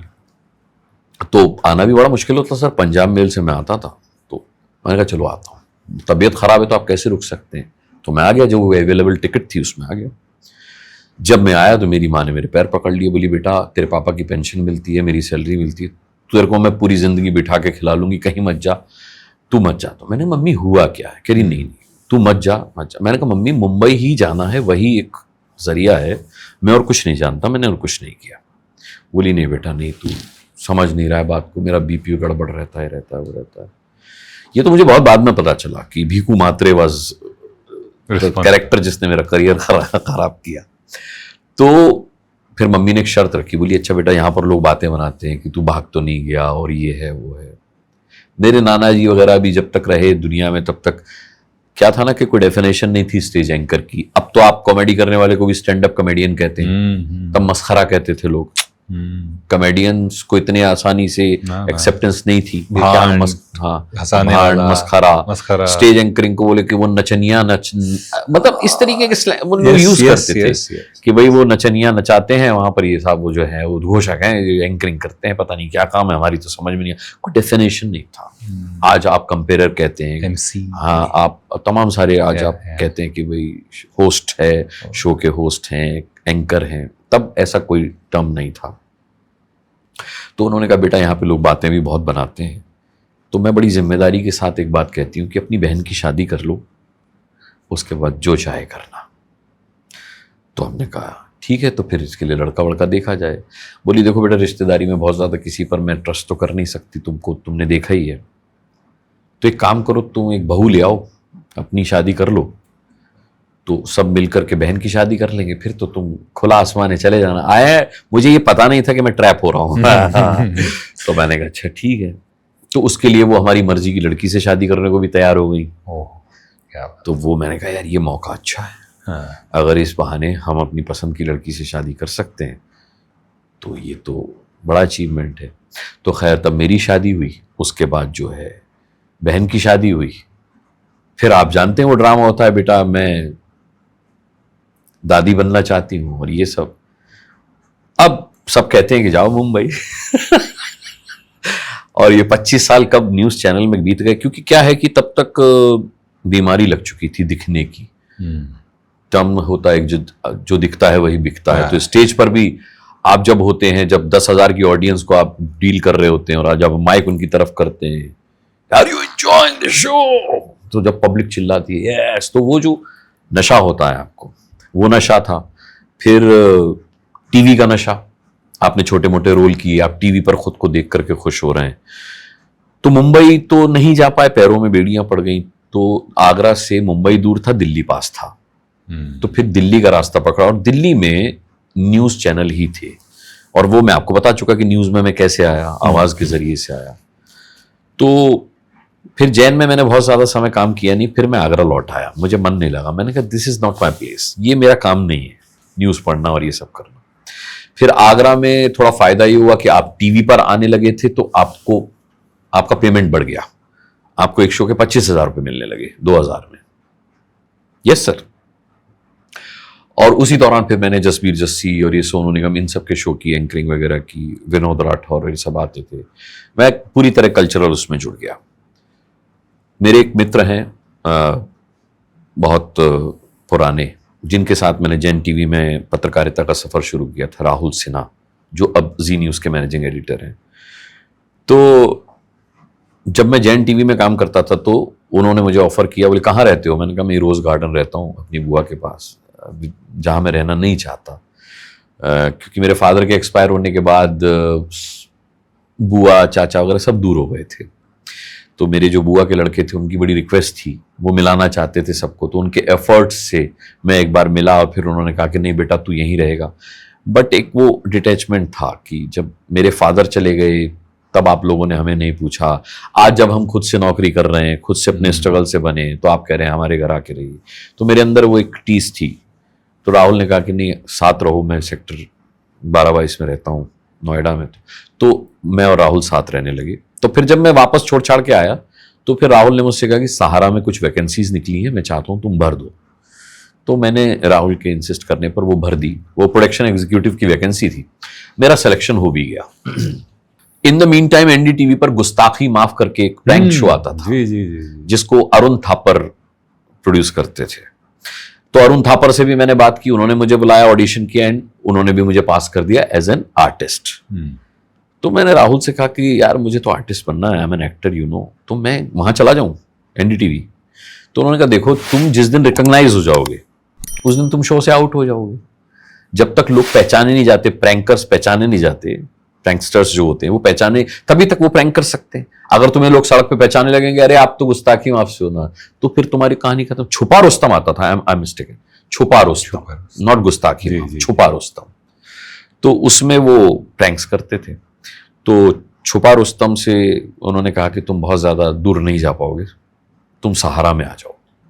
That's how I came to Sahara. लेकिन सहारा में प्रोडक्शन एग्जीक्यूटिव था तो मुझे एंकरिंग नहीं दी उन्होंने। तो अगेन जब आप दिख नहीं रहे तो एक अलग फ्रस्ट्रेशन था कि अब तो, तब सैफई महोत्सव में जसबीर जस्सी का एक शो आया तो my boss was like super excited, अरे देखो जसबीर जस्सी, और मैं जसबीर जस्सी के 3 शो कर चुका था एंकर। और मैं देख रहा हूं कि मेरे बॉसेस पागल हुए पड़े हैं सैफई महोत्सव में जसबीर जस्सी का शो देख करके, और मैं तो जसबीर भाई के साथ स्टेज पे एंकरिंग कर चुका हूं, डांस कर चुका हूं। तो मुझे लगा कि मैं आई एम मिसप्लेस्ड, मैं बड़ी दुनिया से आया हूं, मुझे ऐसा क्यों लग रहा है मैं छोटी दुनिया में आके फंस गया हूं, जहां जसबीर जस्सी के शो को बड़े शो की तरह ट्रीट किया जा रहा है। तो मैं तो शो का हिस्सा रहा हूं एक जमाने में। तो मुझे लगा नहीं, मुझे आगरा वापस जाना चाहिए। तो मैंने अपने बॉस से कहा सर मेरे को आप आगरा ट्रांसफर दे दीजिए, मेरे को नहीं रहना, मुझे ब्यूरो भेज दीजिए, मैं वहां रिपोर्टिंग कर लूंगा। मुझे एक लालच था कि मैं रिपोर्टिंग भी कर लूंगा, स्टेज शोज भी करूंगा, अगर किसी दिन आपत्ति हुई तो नौकरी छोड़ दूंगा। तो उन्होंने कहा अच्छा करते हैं। फिर एक दिन एक वॉइस ओवर आया, वॉइस ओवर तो मैं बहुत करता था वहां पर। एक वॉइस ओवर आया कुमकुम रॉय चौधरी का। कुमकुम रॉय चौधरी सर सहारा श्री सुब्रत रॉय सहारा की सिस्टर है। अच्छा। वो किसी इवेंट में गई होंगी तो उनका पैकेज आया, तो उसका वॉइस ओवर मैंने कर दिया। जब उनकी स्टोरी थी तो उन्होंने देखी भी सहारा पर। तो जब उन्होंने देखी तो उन्होंने कहा कि ये तो बड़ी अच्छी आवाज है, ये एंकर भी है क्या हमारे चैनल में? उन्होंने कहा नहीं मैडम, प्रोडक्शन एग्जीक्यूटिव है, खबरें लिखते हैं। बोले इसका ऑडिशन टेप भेजो लड़के का। तो मेरे पास खबर आई कि वो हेड ऑफिस से फोन आया, तुम्हारा ऑडिशन टेप भेजना है। मैंने कहा नहीं सर, मुझे आगरा जाने दीजिए, मुझे नहीं करना। बोले देखो ऐसा है, बड़े लोग चाहते हैं तो उनको डिसोबे नहीं करना चाहिए, करना ना करना अपने हाथ में। इतने बड़े ने कहा, मालिक लोग कह रहे हैं तो ऑडिशन तो भेज देते हैं। और वैसे भी फैसला 3 महीने से कम में नहीं होता, तब तक तो हम तुम्हारा ब्यूरो में ट्रांसफर कर देंगे। 3 महीने से पहले वहां कॉल नहीं आती। ऑडिशन टेप सारे लखनऊ जाते हैं और सहारा श्री वगैरह और उनकी टीम ओके करती है, तभी अप्रूवल आता है। वो 3 महीने में आता, हमारा एक्सपीरियंस है। 3 महीने में तुम आगरा चले जाओगे, देखा जाएगा, तुम ऑडिशन तो करो। तो मैंने ऑडिशन कर दिया सर, और 1 हफ्ते में रिवर्ट आ गया कि इनको ऑन एयर कीजिए एज एन एंकर। तो सहारा से शुरुआत, सहारा से फिर वो एंकरिंग की शुरुआत हुई जो बदस्तूर आज तक जारी है। बट अगेन आप थोड़ा सा पीछे जाइए। अच्छा, ये मौका भी आवाज की वजह से ही मिला। वो जो वॉइस ओवर किया, उस स्टोरी के वॉइस ओवर की वजह से उन्होंने कहा कि इस आवाज के पीछे जो शक्ल है उसका एक ऑडिशन टेप भेजिए, जरा देखें, अगर शक्ल प्रेजेंटेबल है तो एंकरिंग करवाइए इनसे। तो अगेन वो जो भाड़ों जैसी आवाज थी हमारे नाना जी की नजर में, तो सर आपकी जैसे आप आवाज का खा रहे हैं, आवाज का कमा रहे हैं, और मैं आपकी आवाज का बहुत बड़ा फैन हूं, ऐसे आवाज की वजह से ही आज मैं आपके पॉडकास्ट में। हमारे और आपकी जर्नी में ये भी हमारे पॉडकास्ट में तो आप इसलिए हैं क्योंकि इतना समृद्ध करियर रहा है आपका कि the only way we could pay tribute to that career was to just talk to you. अरे ये हमारा सौभाग्य है कि आप हैं यहाँ पर। आप देखिए कोइंसिडेंस कि आप मुंबई में रहते हैं, मैं दिल्ली एनसीआर में रहता हूँ, और हमारी मुलाकात दुबई में हुई है। मतलब ये कितना जबरदस्त कोइंसिडेंस है। आपकी आवाज हम सुनते आए कि दोपहर 12 बजे। तो जब मैं आपसे मिला और मैंने देखा मैं कि तो हम तभी दोस्त बन गए थे पहली मुलाकात में। पर ये एक बड़ा कॉमनैलिटी है हम दोनों में कि as we moved forward we discovered things about ourselves. आपकी जर्नी से एक जो सबसे बड़ी सीख निकल के आती है, जो आज के यूथ को देखना चाहिए, फॉलो करना चाहिए, वो ये है कि चीजें अगर हों लाइफ में, कई बार चीजें होती हैं, वो एक they reach a closure only if you act on them. Exactly. और ये दौर तो ऐसा है कि आपको बड़ी सारी नई चीजें मिलती हैं, ट्राई करते रहना चाहिए, कीप ऑन ट्राइंग। यस, कुछ नया। जैसे मैं भी अपने मोटिवेशनल टॉक्स में एक्सप्लोरेशन की इंपॉर्टेंस को बहुत हाईलाइट करता हूँ कि कीप एक्सप्लोरिंग। उद्यमिता तो यही है ना कि एक आइडिया आया, एंटरप्रेन्योरशिप ऐसी चमकती है ना कि एक आइडिया आया जो बहुत ही एब्सर्ड लगा, तो या तो हमने कह दिया हम बहुत बिजी हैं यार, ये पागल हो गया, ये आइडिया क्यों करें हम, इस पे अमल क्यों करें, और दूसरा होता है चलो करके देखते हैं, देखने में क्या जाता है। आपकी हमारी जर्नी में जो करके देखते हैं ये बहुत कॉमन रहा है। Yes, exactly. लिखते आप आज भी हैं? हाँ, और कविताएं भी लिखते हैं? जी, अब बहुत कम, लेकिन हाँ आज भी वो आदत है कि अब जब कोई नहीं सुनता तो फिर डायरी ही सुनती है। पर हम सुनना चाहते हैं। अच्छा, कुछ अगर बेशक। राजा हसन हैं, आपके मुंबई से ही जी, हैं जी। और बहुत अच्छे प्लेबैक सिंगर। जी हाँ राजा। अभी उन्होंने सकल बन गाया था संजय लीला बंसाली साहब की जो OTT पर हीरा मंडी जी। उसमें उन्होंने एक डिबेट में वो जुड़े हुए थे मेरे साथ। हाँ। कपिल शर्मा को लेकर डिबेट थी और वो एक जमाने में कपिल शर्मा के रूम पार्टनर रहे। अच्छा, तो इस हैसियत से हमने उन्हें जोड़ा था कि भाई कपिल जी के बारे में और जानना है। तो बाद में उन्होंने मेरे रिपोर्टर से लेके मुझे फोन किया और कहा कि सर मैं आपकी डिबेट सुनता रहता हूँ। तो आमतौर पर क्या होता है विजय जी, जब लोग हमें फोन करते हैं तो ये बोल देते हैं कि मैं आपकी डिबेट सुनता रहता हूँ। हाँ। मैं उस चीज को सीरियसली नहीं लेता। मैं कहा अच्छा। बोले सर एक दिन आपने फलाने गेस्ट से ये बोला था, तो मेरे को लगा नहीं ये तो सीरियसली सुनता है। तो बोले बस सर मैंने ये पूछने को फोन किया ये मुस्कान क्या है। तो मैंने कहा ये मुस्कान तखल्लुस है जो मुझे एक बहुत बड़े कवि ने दिया है। अब उसके कोई रिटर्न में मेरे पास सबूत नहीं है, तो मैं उस चीज को बहुत कम बताता हूँ लोगों को। Just for the benefit of young viewers, हाँ, तकल्लुस का मतलब होता है पेन नेम। यस। तो जब ये मुस्कान नाम मिला तो मेरी डायरी पढ़कर, बहुत बड़े कवि हैं, उन्होंने कहा कि हम लोग एक कवि सम्मेलन में थे, तो एक कवि आए जिनका उपनाम गिलहरी था। तो वो हंस दिए गाली देते हुए, बोले यार अच्छा खासा आदमी गिलहरी बन गया बताओ। तो मैंने कहा यहाँ पर तो इस देश के अंदर जानवरों के नाम पर बहुत कवियों के नाम हैं। हमारे यहाँ बनारस में एक हास्य कवि सूंड बनारसी भी हुए, इस तरीके के नाम भी देखने को मिलते हैं। तो मैंने कहा दादा आपने कोई नाम नहीं रखा अपना उपनाम? बोले यार देखो हम जिस दौर के कवि हैं उस दौर में देश में 7 ही कवि हुआ करते थे। अब एक घर में 7 कवि होते हैं। तो क्राइसिस, आइडेंटिटी क्राइसिस है, तो उपनाम रखने पर तेरा क्या नाम है? मैं कहा नहीं मैं तो अनुराग सक्सेना के नाम से पढ़ता हूँ। बोले बेटा खो जाएगा, नाम रख ले। तो मैंने कहा दे दीजिए कोई नाम। तो बोले डायरी दे, कल आके ले जाना घर से। तो मैंने उन्हें डायरी दे दी। तो जब डायरी में लेने गया तो बोले बहुत रोता है यार तू, कम से कम नाम ही मुस्कान रख ले। क्या बात। तो मेरे दोस्तों ने अखबार में छपवा दिया, बोले अनुराग सक्सेना आज से अनुराग मुस्कान के नाम से जाने जाएंगे। तो कुछ आर्टिकल्स हैं मेरे जिसमें मैं अनुराग सक्सेना मुस्कान तीनों लिखता था। तो संपादक के फोन आते थे, बोले भैया छोटा करो, आर्टिकल से बड़ा नाम हो रहा है। तो ये जाति सूचक शब्द हटा ही दो, सीधे इसको अनुराग मुस्कान कर लो। तो वो अनुराग मुस्कान मैंने तब से कर लिया। तो हमारी बात कहाँ पर आपकी रचना कोई हम अच्छा आप रचना सुनना। हाँ, तो राजा हसन ने कहा कि मैंने इस नाम के पीछे की कहानी जानना चाहता हूँ। तो मैंने कहा मैं तखल्लुस है ये। तो बोले तखल्लुस तो शायरों का होता है, क्या आप शायरी भी करते हैं? तो मैंने कहा कर लेता हूँ थोड़ी बहुत। तो उन्होंने कहा सर मुझे कुछ भेजिए मैं कंपोज करूँगा। तो मैंने उन्हें एक गजल भेजी और उन्होंने वो कंपोज की, जिस पर हम अब एक म्यूजिक वीडियो भी प्लान कर रहे हैं। तो मैं वही गजल आपको सुना प्लीज जी। तो ये गजल है जो उन्होंने कंपोज की है, गाई है। ठंडी आहें भरती होगी शाम ढले पुरवाई भी, ठंडी आहें भरती होगी शाम ढले पुरवाई भी, कुछ तो बातें करती होगी तुमसे ये तन्हाई भी।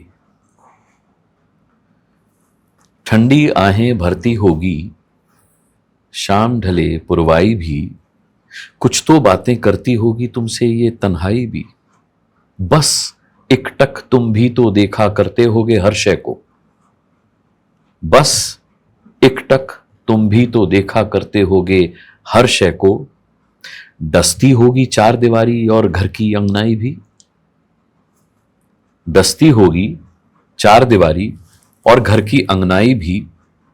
किसने कस्में रखी अपनी किसने वादे तोड़ दिए, किसने कस्में रखी अपनी किसने वादे तोड़ दिए। मैं भी सोचूं तुम भी सोचो और सोचे रुसवाई भी। मैं भी सोचूं तुम भी सोचो और सोचे रुसवाई भी। एक ये दिन है सारा आलम खामोशी में डूबा है, एक ये दिन है सारा आलम खामोशी में डूबा है, एक वो दिन जब आलम आलम बजती थी शहनाई भी, एक वो दिन जब आलम आलम बजती थी शहनाई भी, गुजरे लम्हे याद आते हैं जी भरकर रो लेते हैं, गुजरे लम्हे याद आते हैं जी भरकर रो लेते हैं, साथ हमारे फूल ये कलियां बगिया की अमराई भी,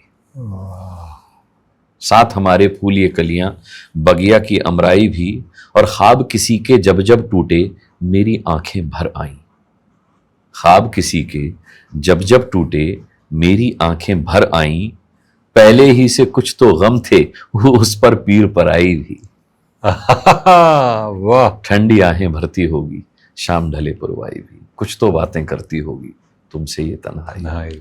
तो ये उन्होंने कंपोज की और बहुत अच्छी गाई है। हम लोग प्लान कर रहे हैं कि इसका म्यूजिक वीडियो प्लान किया जाए जल्दी। क्या बात है। बड़ा मुश्किल है इस गजल को सुनकर ये मान लेना कि यही शख्स व्यंग भी लिखता है। हाँ, सटायर, और उसका मुझे बहुत फायदा मिलता है न्यूज़ चैनल में। तो वो फायदा कैसे मिलता है ये तो हम सुनेंगे जी, पर अगर कुछ व्यंग्यात्मक भी हो जाए।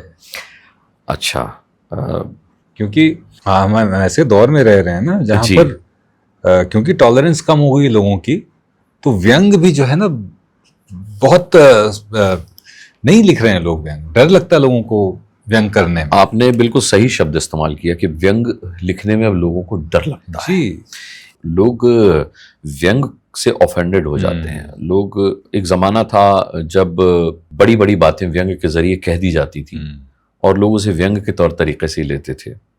आपने निवेदन किया है तो मैं 2010 में मेरा एक नवभारत टाइम्स में व्यंग छपा था। मैं बाढ़ की कवरेज करने के लिए स्टार न्यूज़ से जाता था। हथनीकुंड बैराज से जब पानी छोड़ा जाता है तो यमुना के पुश्ता इलाकों में जो है वो बाढ़ आ जाती है, तो लोहे वाला जो पुल है वहां से हम लोग लाइव करते थे। तो मैंने जो कुछ देखा, जो कुछ महसूस किया, वो मैंने इसमें लिखा। और न्यूज़ चैनल में रहते हुए न्यूज़ चैनल पर व्यंग करना उस वक्त बहुत लिबर्टी थी, अब उतनी नहीं है। मैं आपको सुनाता हूं। टीवी पर दिखाई जा रही बाढ़ सचमुच की बाढ़ से ज्यादा खौफनाक होती है। न्यूज़ चैनल वाले बाढ़ को डिफरेंट डिफरेंट एंगल से दिखाते हैं, पूरे वेरिएशन के साथ दिखाते हैं, फिर भी ना जाने क्यों लोग स्पॉट पर चले आते हैं तमाशा देखने। बाढ़ की लाइव कवरेज कर रहा बाल की खाल चैनल का रिपोर्टर परेशान हो उठा है। यार ये लोग यहां क्यों मजमा लगाते हैं? यहां कोई ड्रामा तो चल नहीं रहा। अरे एक तो हम अपनी जान जोखिम में डालकर नदी के पानी में कमर तक उतरकर यह बताने की कोशिश कर रहे हैं कि इस बाढ़ ने किस कदर लोगों का जीना मुहाल किया हुआ है, और लोग तमाशबीन बने हुए यहां हमारा जीना मुहाल किए दे रहे हैं। पानी में कमर तक डूबा रिपोर्टर दम फुलाऊ स्टाइल में नदी का घटता बढ़ता जलस्तर बता रहा है। आप देख सकते हैं कि पिछले 2 घंटे से मैं यहां पर खड़ा हुआ हूं और 2 घंटे पहले जो पानी मेरी बेल्ट से नीचे बह रहा था वो मेरी बेल्ट से ऊपर बह रहा है। आप इससे खुद ही अंदाजा लगा सकते हैं कि नदी का जलस्तर किस तेजी के साथ बढ़ रहा है। रिपोर्टर का ऐलान सुनकर तमाशबीन परेशान है। वो तो ठीक है कि नदी का जलस्तर बढ़ रहा है, लेकिन बाढ़ कित्थे है भाई?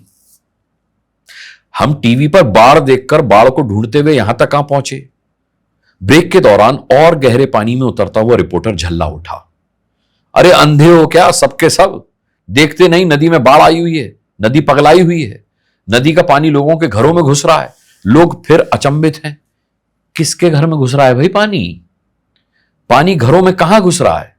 बल्कि लोग ही तो अपना घर लेकर पानी में घुस गए थे। यह बात और है कि तब नदी सूखी पड़ी थी। और रही बात इलाके में पानी घुसने की, तो नदी को क्या दोष देना? अभी तो पिछली बरसात का जमा पानी मोहल्ले से नहीं निकल पाया। रिपोर्टर सबको शत्रुघ्न सिन्हा स्टाइल में खामोश कर देता है। वो ब्रेक से वापस लौट रहा है।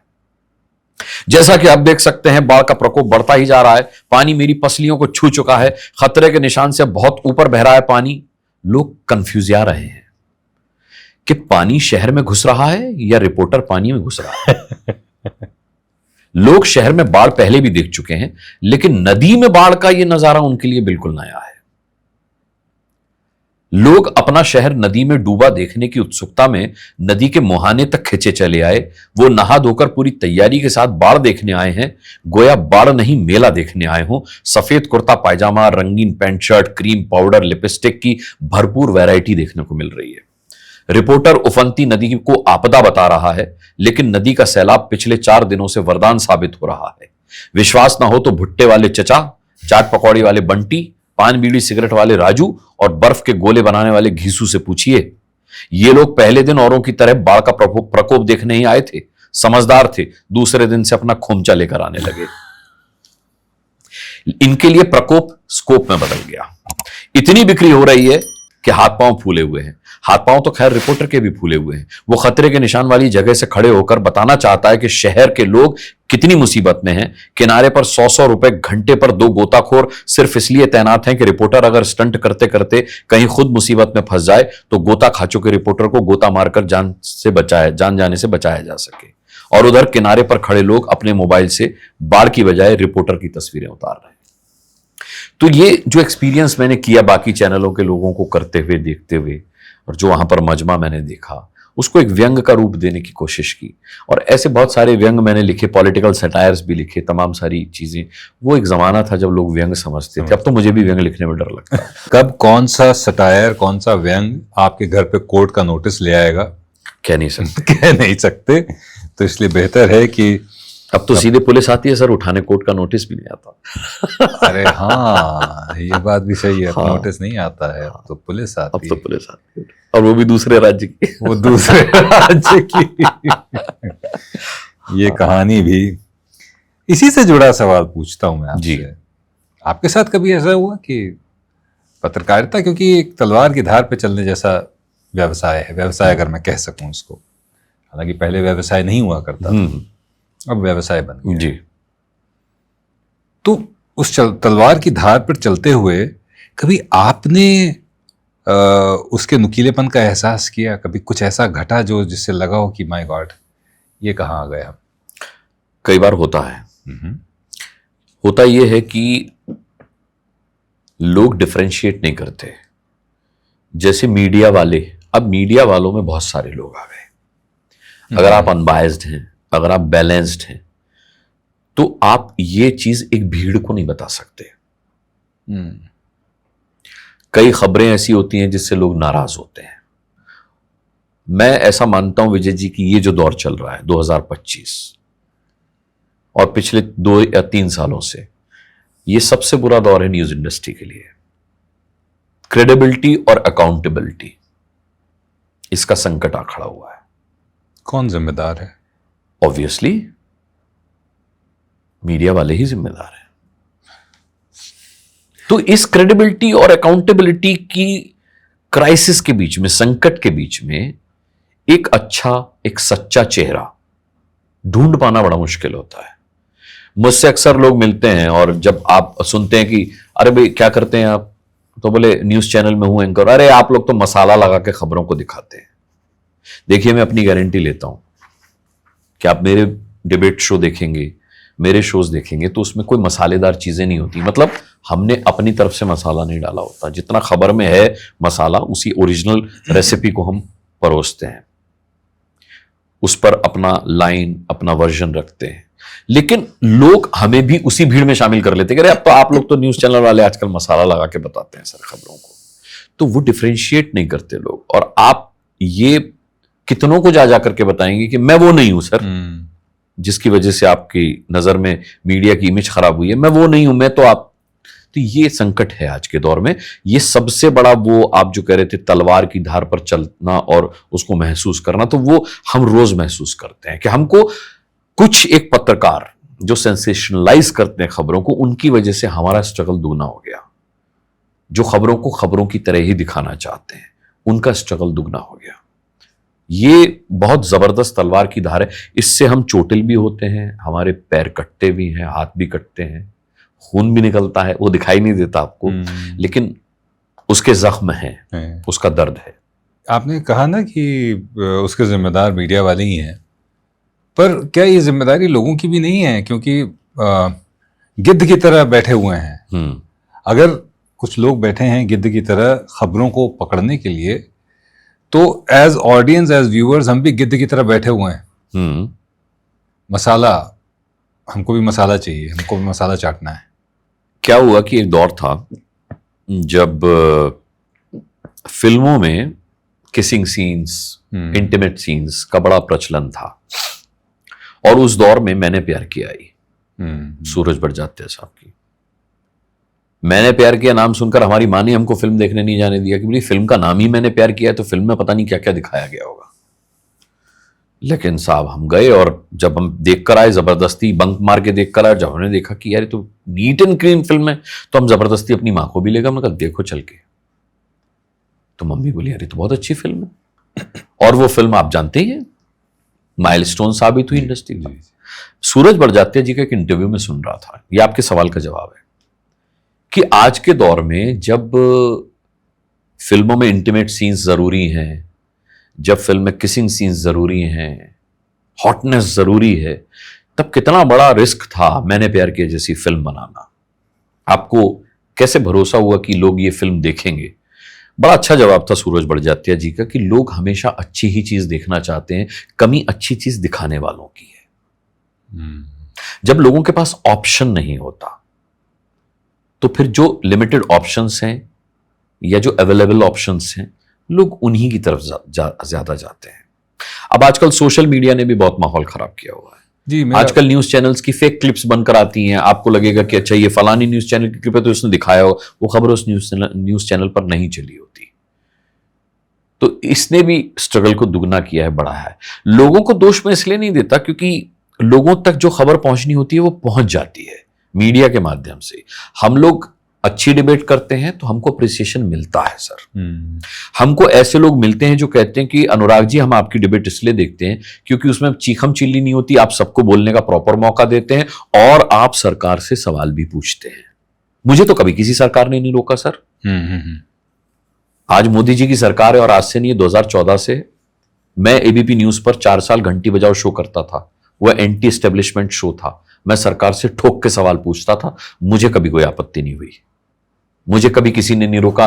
मुझे सरकार से कोई गाइडलाइन नहीं आई कि आप ये मत दिखाओ वो मत दिखाओ। मैं आज भी अपनी डिबेट में ताल ठोक के जो मैं करता हूं जी न्यूज पर, मैं पूछता हूं सरकार से सवाल। मेरे पास कभी फोन नहीं आता कि भाई आप हमसे सवाल ना पूछो। डिबेट से पहले कभी मेरे पास किसी नेता का फोन नहीं आता, किसी प्रवक्ता का फोन नहीं आता कि अनुराग जी आप क्या पूछेंगे या ये पूछना। मैं पर्सनल एक्सपीरियंस के आधार पर आपको बता रहा हूं कि बोलने से कोई नहीं रोकता। और मैं तो कहता हूं कि कुछ लोगों ने इस चीज को कहा कि भाई हमको न्यूज चैनलों से इसलिए निकाल दिया गया क्योंकि हमने सरकार से सवाल पूछा। वो लोग आज अपने सोशल मीडिया प्लेटफॉर्म से उससे ज्यादा पैसे कमा रहे हैं जितने वो न्यूज चैनल में कमाते थे सरकार से सवाल पूछ कर ही। बल्कि वो सरकार से सवाल पूछना छोड़कर अब सरकार को लिटरली गाली भी देने लगे। मैं तो कहता हूं सरकार का विरोध कीजिए, नरेंद्र मोदी का विरोध कीजिए, उनकी पार्टी का विरोध कीजिए, बट आपको यह नहीं भूलना चाहिए कि आप विरोध करते करते कहीं देश का विरोध तो नहीं करने लगे। तो अगर आपको बोलने से रोका जा रहा होता तो भैया आपके यूट्यूब का भी बटन सरकार के हाथ में ही है, चला गया होता अब तक। सरकार दबा दे वो बटन, क्या दिक्कत है? चल रहे हैं ना आप सबके मिलियन फॉलोअर्स के साथ यूट्यूब चैनल चल रहे, जो चाहते हैं आप सरकार से सवाल पूछते हैं, क्या दिक्कत है? तो बोलने से नहीं रोका जाता, बोलने की हिम्मत होनी चाहिए। हमने जब जब वो हिम्मत दिखाई उसको अप्रिशिएट किया गया। ये मेरा निजी अनुभव है। एक महिला नेता हैं, कल ही मैं उनका इंटरव्यू देख रहा था और मुझे बड़ी हंसी आई कि make no mistake, this is North Korea, अच्छा दिस इज नाजी जर्मनी। और मैं सोच रहा हूं कि देवी जी आपकी तो एक क्लिप चल रही है, नॉर्थ कोरिया में आप होती तो अब तक तो उड़ गई होती हैं। हाँ, बिल्कुल, का पता भी नहीं चला तो गई कहां। नाजी जर्मनी में आप होती तो अब तक। अच्छा, सबसे कमाल की बात यह है कि वो उस प्रदेश से आती हैं जहां पर ह्यूमन राइट्स की ऐसी धज्जियां उड़ी हुई हैं कि जिसकी कोई अति नहीं। आप पश्चिम बंगाल की बात जी। हाँ, तो वो बिल्कुल सही बात है कि लोग सरकार विरोध में इतने अंधे हो गए हैं कि अपना एजेंडा चलाने के लिए कुछ भी बोल रहे हैं। देश विरोध तक पर आमादा है। और इसी से जुड़ा अगर मैं आपसे सवाल पूछूं, आपकी आज एक बहुत बड़े जर्नलिस्ट हैं जिनका एक जमाने में बहुत सम्मान करता था, पर मेरा सबसे बड़ा उनसे जो शिकायत हुई वो हुई जब वो बनारस गए और बनारस जाके वो रिपोर्टिंग कर रहे हैं कि अरे आप इस शहर का क्या कहते हैं चाल चरित्र ही बदल देंगे, अगर बनारस को बनारस नहीं रहने देंगे तो मतलब विकास नहीं होना चाहिए। थोड़ा शहर में अगर विकास होगा तो थोड़ा बहुत बदलाव तो होगा ही होगा। आप जाइए आज नया बनारस जाके देखिए। मैं बनारस में रहा हूँ, मैंने बीएचयू से एमबीए किया, 2 साल बनारस में बिताए।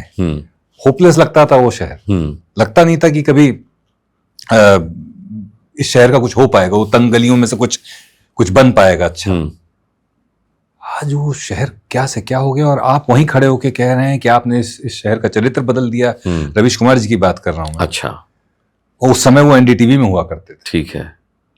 और वहां से उनका विरोध खाली बढ़ता ही चला गया है। ऐसा लग रहा है कि इस देश में पिछले 11 सालों में कोई अच्छा काम हुआ ही नहीं है। हाँ।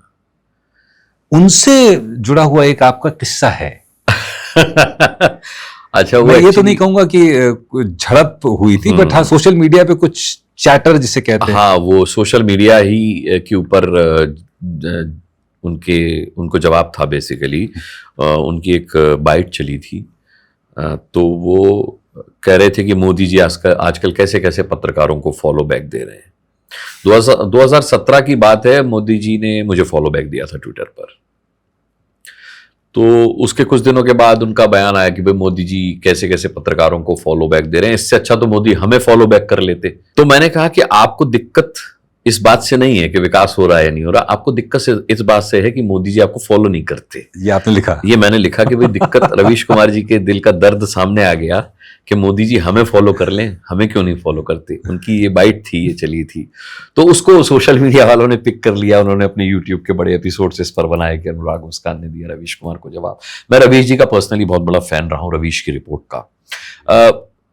मुझे नहीं पता कि इतने वरिष्ठ पत्रकार हैं वो, इतने बड़े आदमी हैं, वो जिस तरीके की बात करते हैं अपने सोशल मीडिया प्लेटफॉर्म पर भी, वो कितनी जायज़ है कितनी नाजायज़ है।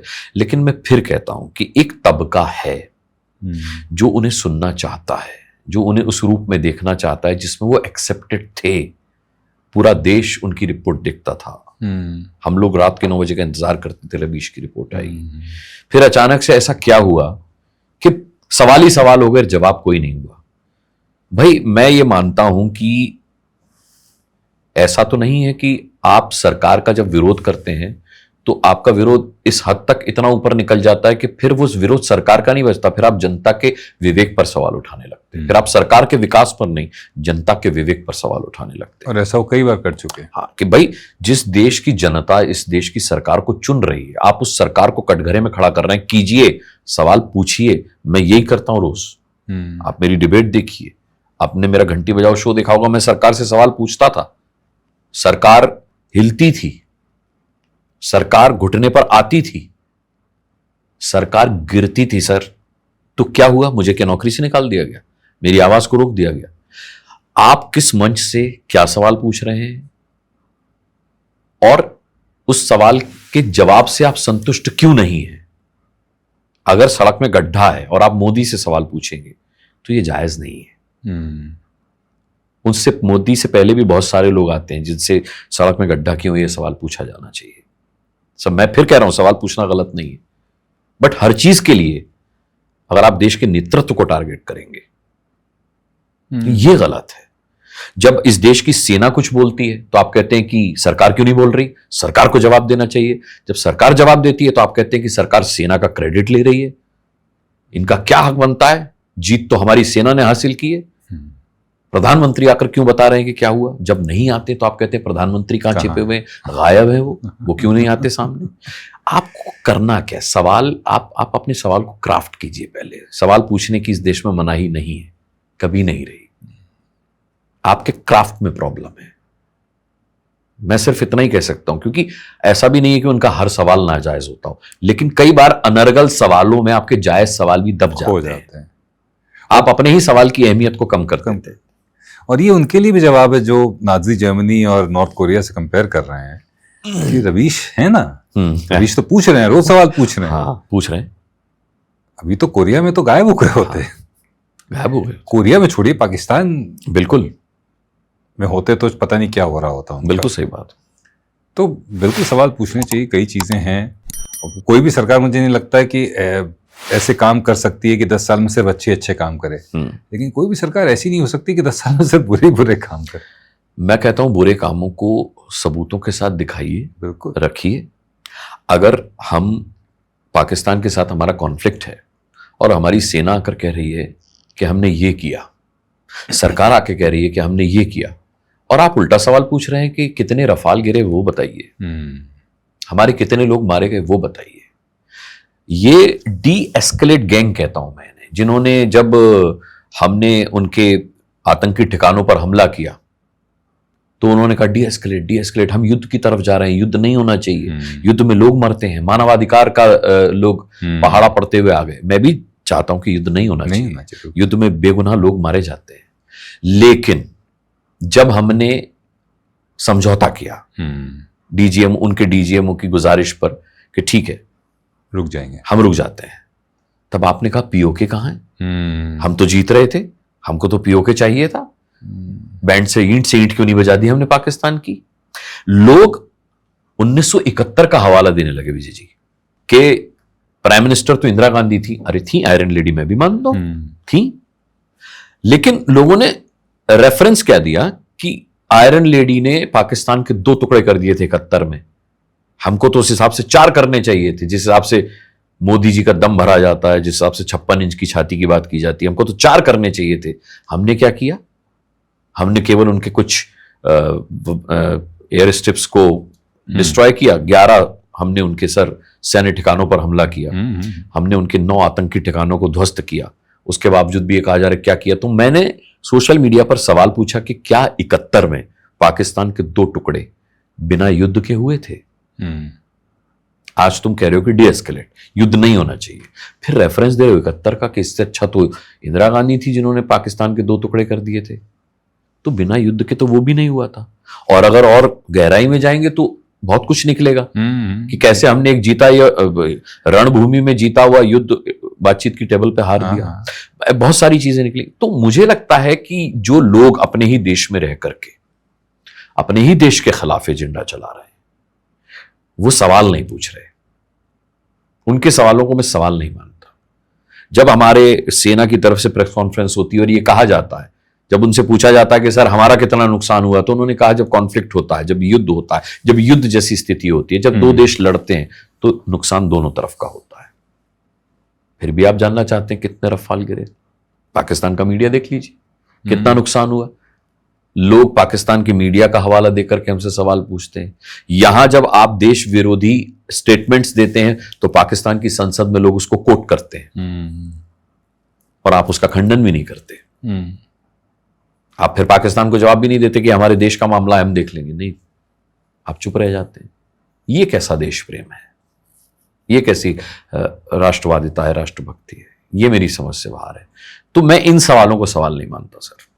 जिसका जवाब हमारी सरकार दे चुकी, जिसका जवाब हमारी सेना दे चुकी, फिर भी आप पाकिस्तान के हवाले से, अमेरिका के राष्ट्रपति के हवाले से सवाल पूछ रहे हैं, तो फिर आप हिंदुस्तानी नहीं है, या तो आप अमेरिकी हैं या पाकिस्तानी हैं। सर अभी आपकी एक डिबेट में मैंने रौद्र रूप तो नहीं कहूंगा, बट हाँ थोड़ा सा आप गुस्सा हो गए थे। अच्छा। किसी प्रवक्ता पर, जहां आपने कहा था कि भाई युद्ध क्या कर रहे हैं, युद्ध थोड़ी था ये। अच्छा, क्या होता है विजय जी की डिबेट में बहुत ध्यान रखना पड़ता है।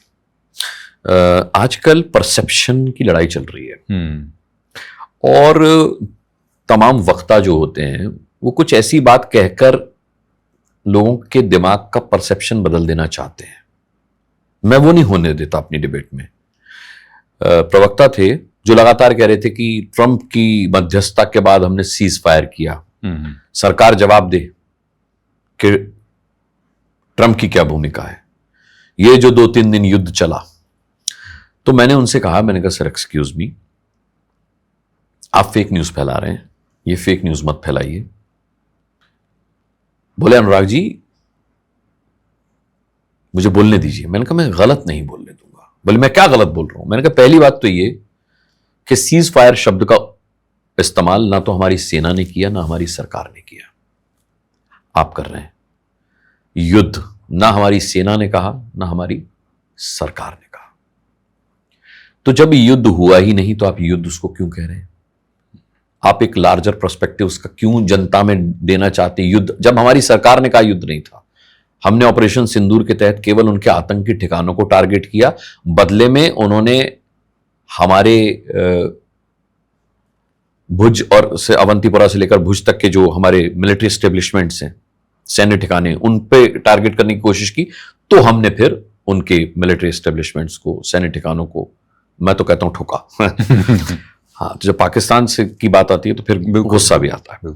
तो मैंने कहा ये युद्ध नहीं था, ये एक तरीके का कॉन्फ्लिक्ट था। हमारी सेना ने, सरकार ने इसको युद्ध नहीं कहा, आप फेक न्यूज फैला रहे हैं। तो बोले आप बदतमीजी दे रहे हैं। तो मैंने कहा ठीक है, अगर आपको फेक न्यूज फैलाने से रोकना बदतमीजी है तो मैं बदतमीज, अच्छा, लेकिन मैं आपको ये नहीं करने दूंगा अपनी डिबेट में। जो चीज है वो चीज है। हम कोई ट्वीट करते हैं, उसे पाकिस्तान की संसद में दिखाया जाता है कि देखिए साहब वहां के पत्रकार अपनी सरकार से क्या सवाल पूछ रहे हैं, वहां की सरकार फेल है। तब आप पाकिस्तान को पलट करके नहीं कहते कि नहीं मेरा यह मतलब नहीं था, यह गलत बात है, हम एक हैं। ट्रंप ने 10 बार कहा कि मैंने मध्यस्थता की, हमारी सरकार ने तो ट्रंप का नाम भी नहीं लिया। कल तक जो लोग कहते थे ट्रंप जोकर हैं, मजाहिया, उनकी बात का भरोसा नहीं है, ट्रंप तो ट्वीट किया है तो कोई भरोसा नहीं कब डिलीट कर दें, मतलब ट्रंप का एक रिकॉर्ड है ट्वीट्स डिलीट करने का। और इनफैक्ट इस कॉन्फ्लिक्ट में भी एक पॉइंट पर उन्होंने ये भी कहा था कि हाँ मध्यस्थता नहीं की, हाँ, उनकी तरफ से नहीं, लेकिन उन्होंने अपनी सहूलियत वाला बयान पकड़ा, मध्यस्थता वाला पकड़ लिया उन्होंने, जिसमें उन्होंने कहा मध्यस्थता नहीं की, मैंने तो मदद की थी। तो वो मदद वाला छोड़ दिया, उन्होंने मध्यस्थता वाला पकड़ लिया कि मध्यस्थता की। हमारी गवर्नमेंट का कोई ऑफिशियल स्टेटमेंट नहीं है कि किसी तीसरे देश ने मध्यस्थता की हो। आप अपने देश की बात मानेंगे, अपने देश की सरकार और उसकी सेना की बात मानेंगे। सेना ने कहा कि पाकिस्तान के डीजीएमओ ने फोन करके गुजारिश की हमारे डीजीएमओ से, तब हमने इसको होल्ड किया है। इट्स ऑन होल्ड, ये एक समझौता है जो होल्ड है, it's not cease fire. Cease fire तो कई सालों से चला आ रहा है, जिसको पाकिस्तान तोड़ता है, वो है सीज फायर, जिसका उल्लंघन करता है पाकिस्तान। हमने थोड़ी सीज फायर किया है। तो ये जिस तरीके का नैरेटिव सेट करने की कोशिश की जा रही है, जो ट्रंप आपको कल तक जोकर लगता था, जो अनरिलायबल लगता था, वही सबसे ज्यादा रिलायबल हो गया, उसी का बयान सबसे ज्यादा रिलायबल हो गया। ट्रंप यूक्रेन रशिया का युद्ध तो रुकवा नहीं पाए, और इजराइल हमास का युद्ध नहीं रुकवा पाए। तो ट्रंप को इंटरनेशनल कम्युनिटी में, मैं ऐसा मानता हूं, मेरा आकलन है कि इंटरनेशनल कम्युनिटी में ट्रंप को अपनी एक्सेप्टेबिलिटी बढ़ाने के लिए यह बयान देना पड़ा। और मुझे ऐसा भरोसा है कि हमारी सरकार इसका जवाब देगी, सही वक्त आने पर देगी। और ये जो परसेप्शन वाली आप बात कर रहे हैं, कई बार इतना ये लोग आगे बढ़ जाते हैं अपनी बात को सिद्ध करने के लिए, सरकार को गलत साबित करने के लिए, कि आउट ऑफ कॉन्टेक्स्ट चीजें, अब जैसे जे हो गए हैं, एस जयशंकर साहब जो है, जिनके पाकिस्तान कसीदे गढ़ता है कि साहब एक वो वजीरे, उस शब्द मैं भूल रहा हूँ, अल्फाज भूल रहा हूँ, बेसिकली फॉरेन मिनिस्टर। अच्छा। एक हमारा फॉरेन मिनिस्टर है, उसको कंपेयर करते हैं, कहते हैं बताइए साहब वो इतने साल का अनुभव लेके आता है, वो कमाल का आदमी है, उसको आप जयचंद बता रहे हैं। उसको आप जयचंद बता रहे हैं। उनके स्टेटमेंट को मिसकोट कर रहे हैं कि भाई उन्होंने कहा हमने पाकिस्तान को बताया। ऑब्वियसली बताया ना कि जब हमने स्ट्राइक कर दी तो हमने मैसेज भेजा कि हमने आपके इन ठिकानों को एग्जैक्टली एक से, पर आपको अपनी सहूलियत के हिसाब से आपने कह दिया कि पहले बताया, कि पहले। मतलब क्या पागल वागल हो गए तुम लोग? आपने खुद ही जवाब भी दे दिया। हाँ, मैंने जवाब भी दे दिया। खैर ये सब प्यार और जंग में सब जायज है, ये तो ठीक था, लेकिन अब प्यार, जंग और राजनीति में सब जायज है, ये अब नया है। ये नया है। पर पता नहीं क्यों घूम फिर के मैं बार बार नॉर्थ कोरिया पहुंच जाता हूँ। अब अगले पॉडकास्ट में किम जोंग उनको भी बुला लेंगे। नहीं, मैं सोच रहा हूँ महिला को ही बुला के पूछूंगा कि आप तो यही नॉर्थ कोरिया के हिसाब से तो अब तक आपको इस पटल से अदृश्य हो जाना चाहिए था। कई लोग अदृश्य हुए हैं। हाँ, हुए हैं कोरिया में। एक सवाल ये भी है कि आपने इतने दिन ये प्रोग्राम किया है, ग्राउंड रिपोर्टिंग भी करी है जी, तो किस्से तो बहुत सारे होंगे। हाँ, बहुत सारे किस्से। तो कुछ ऐसी चीजें जो स्टूडियो में हुई जो आप शेयर करना चाहें, जो बहुत मजेदार रही हों? कई बार ऐसा भी होता होगा कि अनकंट्रोल हो जाती हैं चीजें।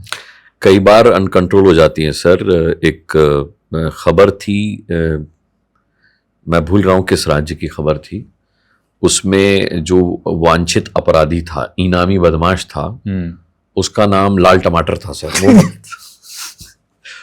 उर्फ लगाता होगा ना, उस नाम से फेमस होगा।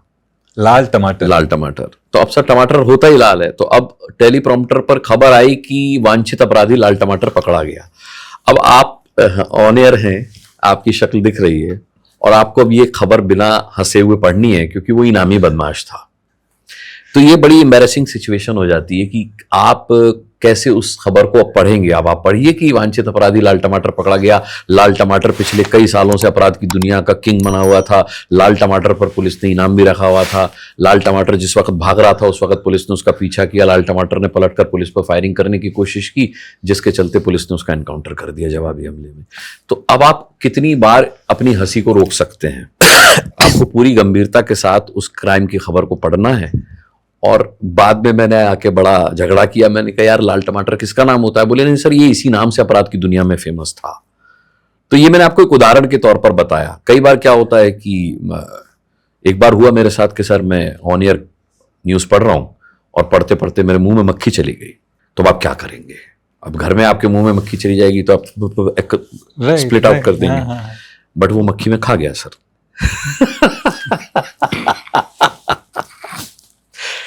क्या करेंगे आप, क्योंकि आप ऑन एयर हैं।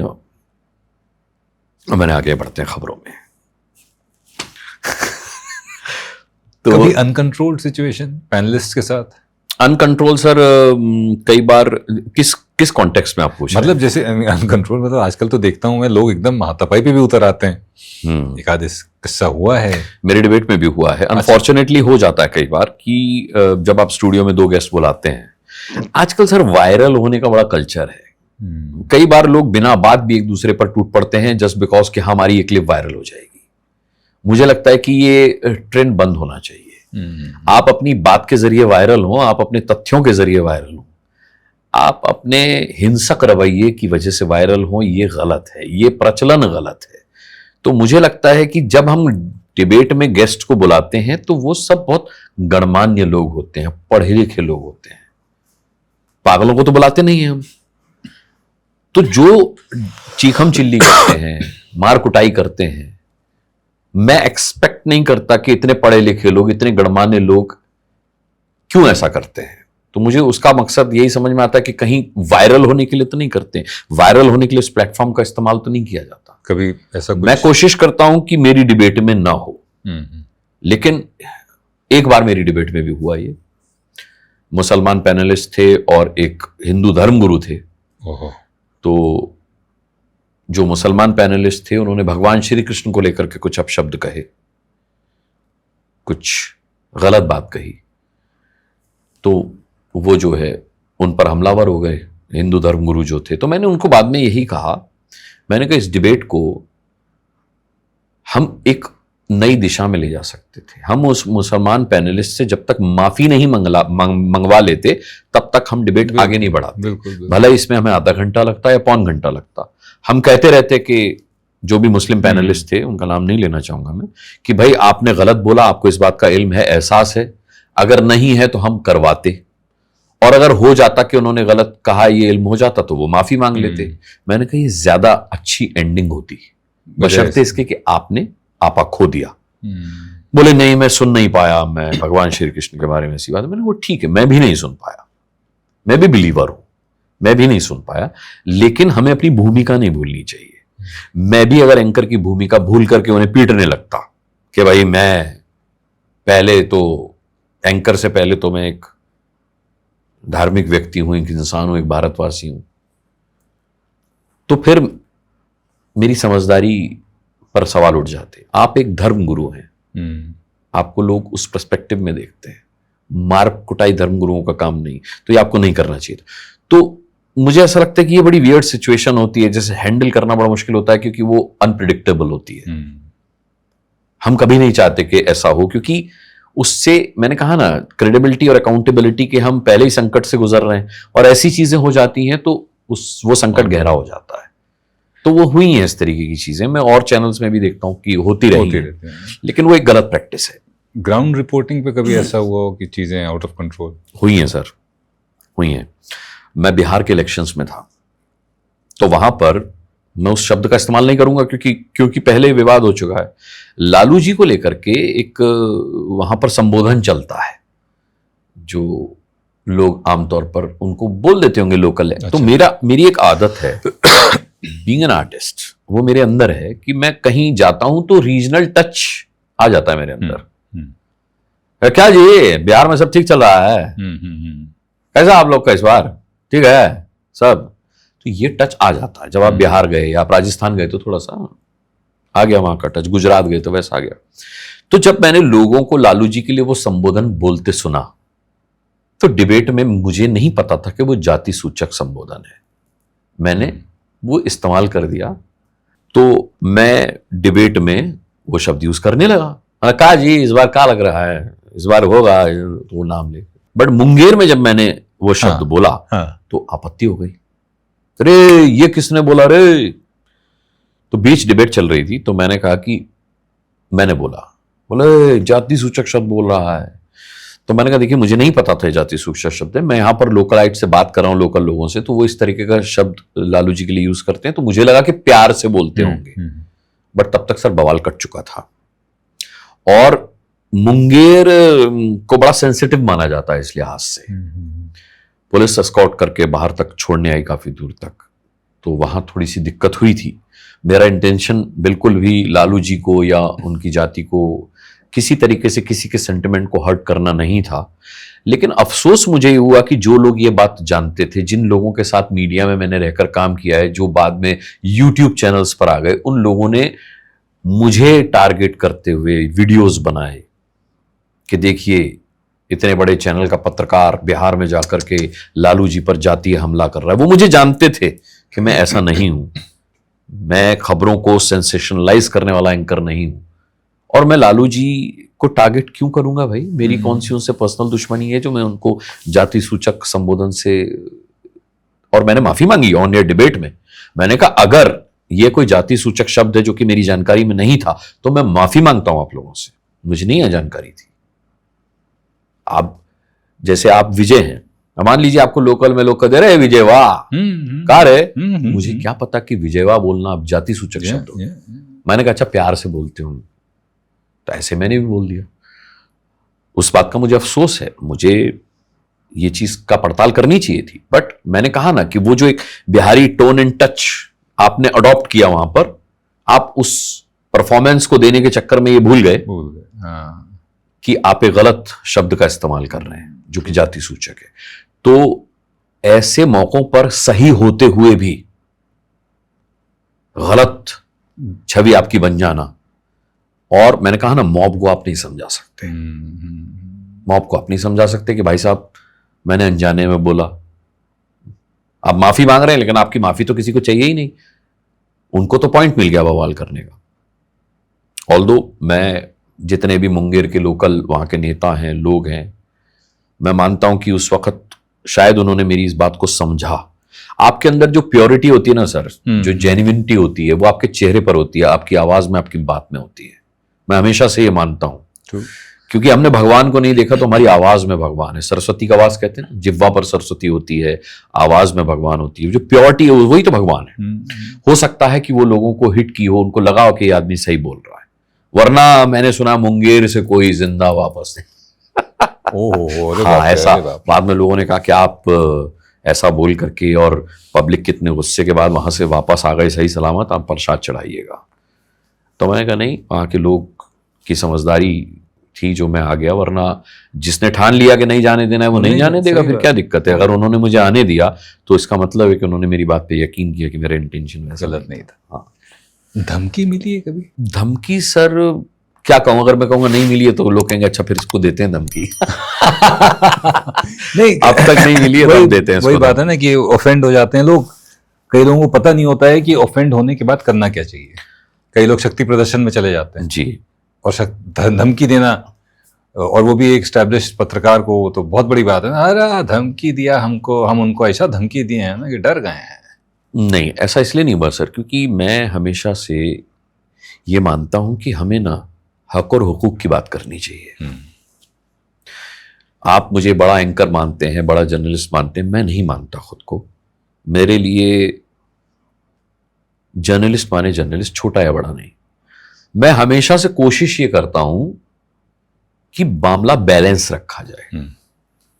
जब आप मामला बैलेंस रखते हैं, मुझसे आज की तारीख में जब इस देश में मीडिया पर यह आरोप है कि वो हिंदू मुसलमान कर रहा है, जब मीडिया पर यह आरोप है कि वो हिंदुस्तान पाकिस्तान कर रहा है, तब भी मुझसे हर पार्टी के लोग ये कहते हैं कि आपकी डिबेट में आने में हमें कोई आपत्ति नहीं है, चाहे वो बीजेपी हो, कांग्रेस हो, समाजवादी पार्टी हो, एनी कोई भी। तो ये इस वजह से नहीं है सर कि वो मुझसे बहुत प्यार करते हैं, ये सिर्फ इस वजह से है कि मैं अपना काम ईमानदारी से करता हूं। ट्रू। उन्हें लगता है कि मैं उन्हें बोलने देता हूं, उन्हें लगता है कि मैं विपक्ष का सवाल दबाता नहीं हूं, उन्हें लगता है कि हां एक एंकर के तौर पर मैं सरकार से सवाल भी पूछता हूं। तो धमकी तब आती है जब आप किसी को बोलने नहीं देते या किसी के बारे में गलत बोलते हैं। मैं ये दोनों ही काम नहीं करता, तो सर धमकी तो नहीं मिली अब तक। टचवुड, ईश्वर करे कभी न मिले। एक बड़ा खतरनाक ट्रेंड दोनों तरफ से, ये अच्छा भी है बुरा भी है। बहुत सारे जर्नलिस्ट अब यूट्यूब पर आ गए हैं, उनकी अच्छी फॉलोइंग है, पर बहुत सारे ऐसे लोग जो अपने को जर्नलिस्ट समझते हैं या बस एक माइक लेकर निकल पड़ते हैं और कुछ भी कर रहे हैं, कोई भी किसी भी तरह का वीडियो बनाकर अपना एजेंडा चला रहे हैं बेसिकली। ये कितना नुकसान कर सकता है? कर रहा है क्योंकि कुछ भी लोग बोल दे रहे हैं, और वीडियो ऐसा माध्यम है जहां पर उसकी इतनी ताकत है कि लोग जो भी वीडियो के माध्यम से आ गया उसको सच मान लेते हैं, और कई लोग इसका फायदा उठा रहे हैं। बिल्कुल उठा रहे हैं, पैसे से भी उठा रहे हैं, सब्सक्राइबर से भी उठा रहे हैं, लाइक्स फॉलोज से भी उठा रहे हैं। मुझे लगता है कि इस पर सरकार को संज्ञान लेना चाहिए। आजकल लोगों के हाथ में मोबाइल है और उनकी एंगेजमेंट के लिए लोग कुछ भी कर रहे हैं। कहीं भी माइक आप ले गए और आपने कुछ भी एक खबर उठा ली और उसकी आप मैं यूट्यूबर्स को देखता हूं कि वो अपने जो पब्लिक गाली देती है उसको भी दिखा देते हैं। उनको लगता है कि इससे रील वायरल हो जाएगी, कंटेंट वायरल हो जाएगा। ये सारा खेल जो वायरल होने के लिए हो रहा है, सब्सक्राइबर बढ़ाने के लिए हो रहा है, ये खतरनाक है। बट फिर भी विजय जी, मैं ये मानता हूं कि ना जनता बहुत समझदार है। एक बार देख सकती है जनता, बार बार नहीं देखेगी उस चीज को। एक बार तो देख लेगी, एक बार तो मैं भी देख लेता हूं, एक बार तो आपने भी देखा, तभी तो आप बता पा रहे हैं बात कि कुछ ऐसे लोग हैं। एक बार तो सब देख लेंगे, लेकिन बार बार नहीं देखेंगे मुझे लगता है, क्योंकि मैं हमेशा से ये मानता हूं कि जनता जनार्दन होती है, वो बेवकूफ नहीं। चुप आदमी को आप बेवकूफ मत समझिए। अगर वो अपनी राय नहीं रख रहा है तो इसका ये मतलब नहीं है कि वो कुछ समझ नहीं रहा है या जान नहीं रहा या उसकी कोई राय है नहीं। उसकी राय है, वो जब वोट डालता है तो वो उसमें रिफ्लेक्ट होती है, और वो हो रही है इतने सालों से इस देश में, आप देख रहे हैं। हमने बात करी कि आजकल हर आदमी माइक लेकर जर्नलिस्ट बन गया है, और उसके फायदे तो पता नहीं क्या है, पर नुकसान बहुत है। बिल्कुल, क्योंकि कुछ भी आप खबर बना के चला सकते हो, कुछ भी अनर्गल चीज। एक और चीज जो हो रही है कि अब हम भी उसी उसमें है, पॉडकास्ट ही कर रहे हैं, लेकिन आज पॉडकास्ट के नाम पर किसी को भी बैठा दिया जा रहा है और कोई भी कुछ भी बोल रहा है। मैं आपको एक उदाहरण देता हूँ, एक छोटा सा उदाहरण देता हूँ कि एक कोई, और मैं खुले शब्दों में कहूंगा, कोई गधा था जो बैठ के कह रहा है कि अरे आपको पता है कि बिना सोए कोई भी कॉर्पोरेट में ऊपर नहीं जा सकता। अच्छा, बिना कॉम्प्रोमाइज किए। बिना कॉम्प्रोमाइज। तुमने उस 30 सेकंड के अपने वायरल होने के लिए उन सारी महिलाओं को जो संघर्ष करके ऊपर गई हैं उनको कॉम्प्रोमाइज कर दिया, उनकी इज्जत धूमिल कर दी। तुमने अपने परिवार में, तुम्हारे भी परिवार में तो लोग रहे होंगे ना जो ऊपर जा रहे हैं, आज उनकी मेहनत को भी मिट्टी में मिला दिया अपने 30 सेकंड के वायरल होने के लिए। कौन हो तुम भाई? और तुमने अपना भी चरित्र बता दिया। तुमने अपना भी चरित्र बता दिया है कि तुम्हारे लिए सक्सेस का मायने ये है। तुम किसी को आगे बढ़ने नहीं दोगे जब तक कोई तुम्हारे साथ कॉम्प्रोमाइज नहीं करेगा। सर, ये आप बहुत अच्छा आपने ये पॉइंट उठाया है। सिर्फ वही गधा नहीं है, मुझे लगता है ऐसे बहुत सारे गधे इस पॉडकास्ट की लाइन में अब आ गए हैं, और इसमें दोनों ही जेंडर हैं। जी जी। आजकल मैं देख रहा हूं कि एस्ट्रोलॉजी के नाम पर कुछ भी चल रहा है सर। आई रेस्पेक्ट एस्ट्रोलॉजर्स। उनकी एक विधा है, एक विद्या है, एक साइंस है। एस्ट्रोलॉजी एक गणना है सर, जिसमें लोग अपनी उम्रें खपा देते हैं, अपना दिमाग खपा देते हैं। कोई भी एस्ट्रोलॉजर बन के बैठ जाता है और पूरा माहौल क्रिएट कर देते हैं आप कि ये होने वाला है, वो हो जाएगा, ऐसा मत करिए, वैसा मत करिए। कहाँ ले जा रहे हैं आप देश को, कहाँ ले जा रहे हैं दुनिया को? आप उन इनोसेंट्स को जो आपका पॉडकास्ट देख रहे हैं just for the sake of subscribers and views, आप काला जादू, सम्मोहन, व्हाट इज दिस? ये उन फेक खबरों से भी ज्यादा खतरनाक है, क्योंकि लोगों को लगता है कि कोई काले जादू पर फिल्म चल रही है, लोग एंगेज हो जाते हैं इस कंटेंट में। उसका कोई बेस नहीं, वो बेसलेस टॉक्स है। नहीं, और उससे भी खतरनाक ये है कि लोग उसको उसका यकीन कर लेते हैं। वही तो मैं कह रहा हूं, उसका यकीन कर लेते हैं लोग, वो काम करने लग जाते हैं, या फिर उस पॉडकास्ट में दिखाए गए एस्ट्रोलॉजर, जो सो कॉल्ड एस्ट्रोलॉजर है, उनकी दुकानें चलने लगती हैं, चल पड़ती हैं। और जो असली हैं वो बेचारे इस चक्कर में कि साहब आप तो ऐसे उपाय नहीं बताते। आप तो ऐसे उपाय नहीं बताते थे। मैं एक बहुत बड़े सेक्सोलॉजिस्ट से मिला था सर। हमारे आगरा में वर्ल्ड कांग्रेस हुई थी, तो उसमें वो अपने एक 20 मिनट का उनका सेशन था, उसके लिए वो आए थे। तो I was at the time used to be in organizing committee, मैं ऑर्गेनाइजिंग कमेटी में था उसमें। तो जब हम चाय पानी पे बात कर रहे थे तो ऐसी किसी ने उनसे पूछा कि सर ये जो सेक्स पेशेंट्स होते हैं तो इनको आप सच में दवा देकर ठीक कर देते हो? तो उन्होंने कहा दवा की जरूरत बहुत कम लोगों को पड़ती है, क्योंकि जो सेक्स होता है वो यहां से होता है, वो वहां से नहीं होता जहां से आप समझ रहे हैं। तो कई लोगों को हम विटामिन की गोली देकर कहते हैं कि फायदा होगा, और उनको साइकोलॉजिकल लगता है कि अब उन्होंने दवा खा ली है तो अब सब ठीक होगा, और सब ठीक हो जाता है, जबकि उस दवा का उस प्रॉब्लम से कोई लेना देना नहीं। हाँ, कुछ लोग होते हैं सीरियसली जिनको आपको मेडिसिन देनी पड़ती हैं। तो सर ये उसकी तरह काम कर रहे हैं। आप लोगों के दिमाग में एक ऐसी दवा डाल रहे हैं जो बीमारी लोगों को है ही नहीं, और आप उस बीमारी की दवा उन्हें खिला रहे हैं, ये कहकर के कि आप ठीक हो जाओगे। लोग ऑलरेडी ठीक हैं, आप उन्हें जबरदस्ती ये एहसास करवा रहे हो। इतना माहौल बना दिया जाता है, इतना गेटअप हो जाता है। मैंने बहुत अच्छे जेन्युइन एस्ट्रोलॉजर्स देखे जो हमारी और आपकी तरह दिखते हैं। बिल्कुल बिल्कुल। वो नहीं इतनी मालाएं और चोगा वोगा पहन कर निकलते। मैं रिस्पेक्ट करता हूँ उस चोगे की भी और उन मालाओं की भी सर, लेकिन वो गलत लोग पहन लेते हैं तो दिक्कत हो जाती है। फिर ये बहुत गलत हो रहा है पॉडकास्ट के नाम पर आज की तारीख में। तो इस जैसे कि मैं विनोद दुआ जी का बहुत बड़ा फैन जी, हुआ अरे करता था, और उनका एक शो 8:30 बजे एनडीटीवी पे आता था, 8 बजे या 8:30 बजे शायद। उसकी एंडिंग जो है मेरे साथ रह गई, और वो जिंदगी का एक फलसफा सा बन गया है। अच्छा। कि इस उम्मीद के साथ कि हमारा आने वाला कल हमारे आज से बेहतर हो। और जाते जाते एक आखिरी अगर 4 पंक्तियां कुछ आपकी लिखी हुई, अच्छा, या हाँ, ऐसी कोई 4 पंक्तियां जो आपको बहुत हौसला देती, किसी की भी लिखी हुई या आपकी खुद की लिखी हुई, मैं चाहूंगा अगर उससे हम अंत कर पाए शो का। अपने फादर को लेकर के मैंने गजल लिखी थी। किस उम्र में आपने उनको खोया है? मैं 7-8 साल का रहा हूँगा जिस वक्त वो इस दुनिया से गए। तो उनको लेकर के मैंने एक गजल लिखी थी। मैं अब आप उसको गजल कह सकते हैं, बट मुझे मैं सिर्फ अपनी भावनाओं को कागज पर उतारता हूँ। उसमें त्रुटियां भी हो सकती हैं, मीटर का दोष भी हो सकता है, बट मुझे लगता है कि कम्युनिकेशन जाना चाहिए लोगों तक, वो ज्यादा इंपॉर्टेंट है। तो उसके शेर मुझे जितने याद आते हैं वो मैं आपको सुनाता हूँ।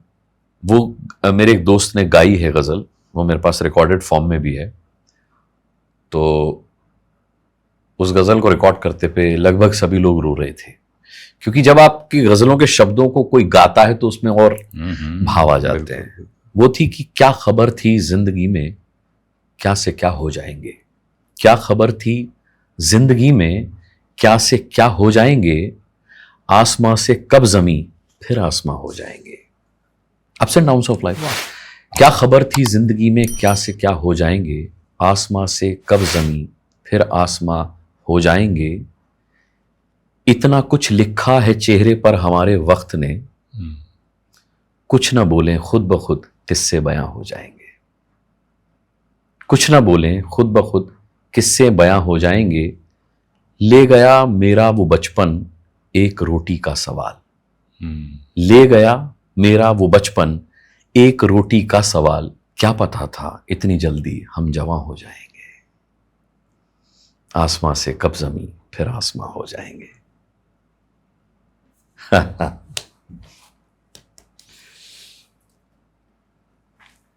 अरे आप भावुक हो गए। मैं इस लिखते पर भी भावुक हुआ क्योंकि ये मैंने अपने फादर को ध्यान में रख करके लिखी थी चीज। अरे आई एम सॉरी। बहुत बहुत पता नहीं कनेक्ट कर गया। जी, हम लोगों ने समय और संघर्ष से ही सीखा है विजय जी। वही आपकी कहानी है, वही मेरी कहानी है। हमें किसी प्यार करने वाले ने नहीं सिखाया, हमने नफरत करने वालों से सीखा है। वो आपने कहा ना कि कब जवान हो गए। हाँ, ले गया मेरा वो बचपन एक रोटी का सवाल। क्या पता था इतनी जल्दी हम जवान हो जाएंगे। मैंने बचपन देखा ही नहीं सर, मैं तो सीधा बचपन मेरी लाइफ में रहा नहीं।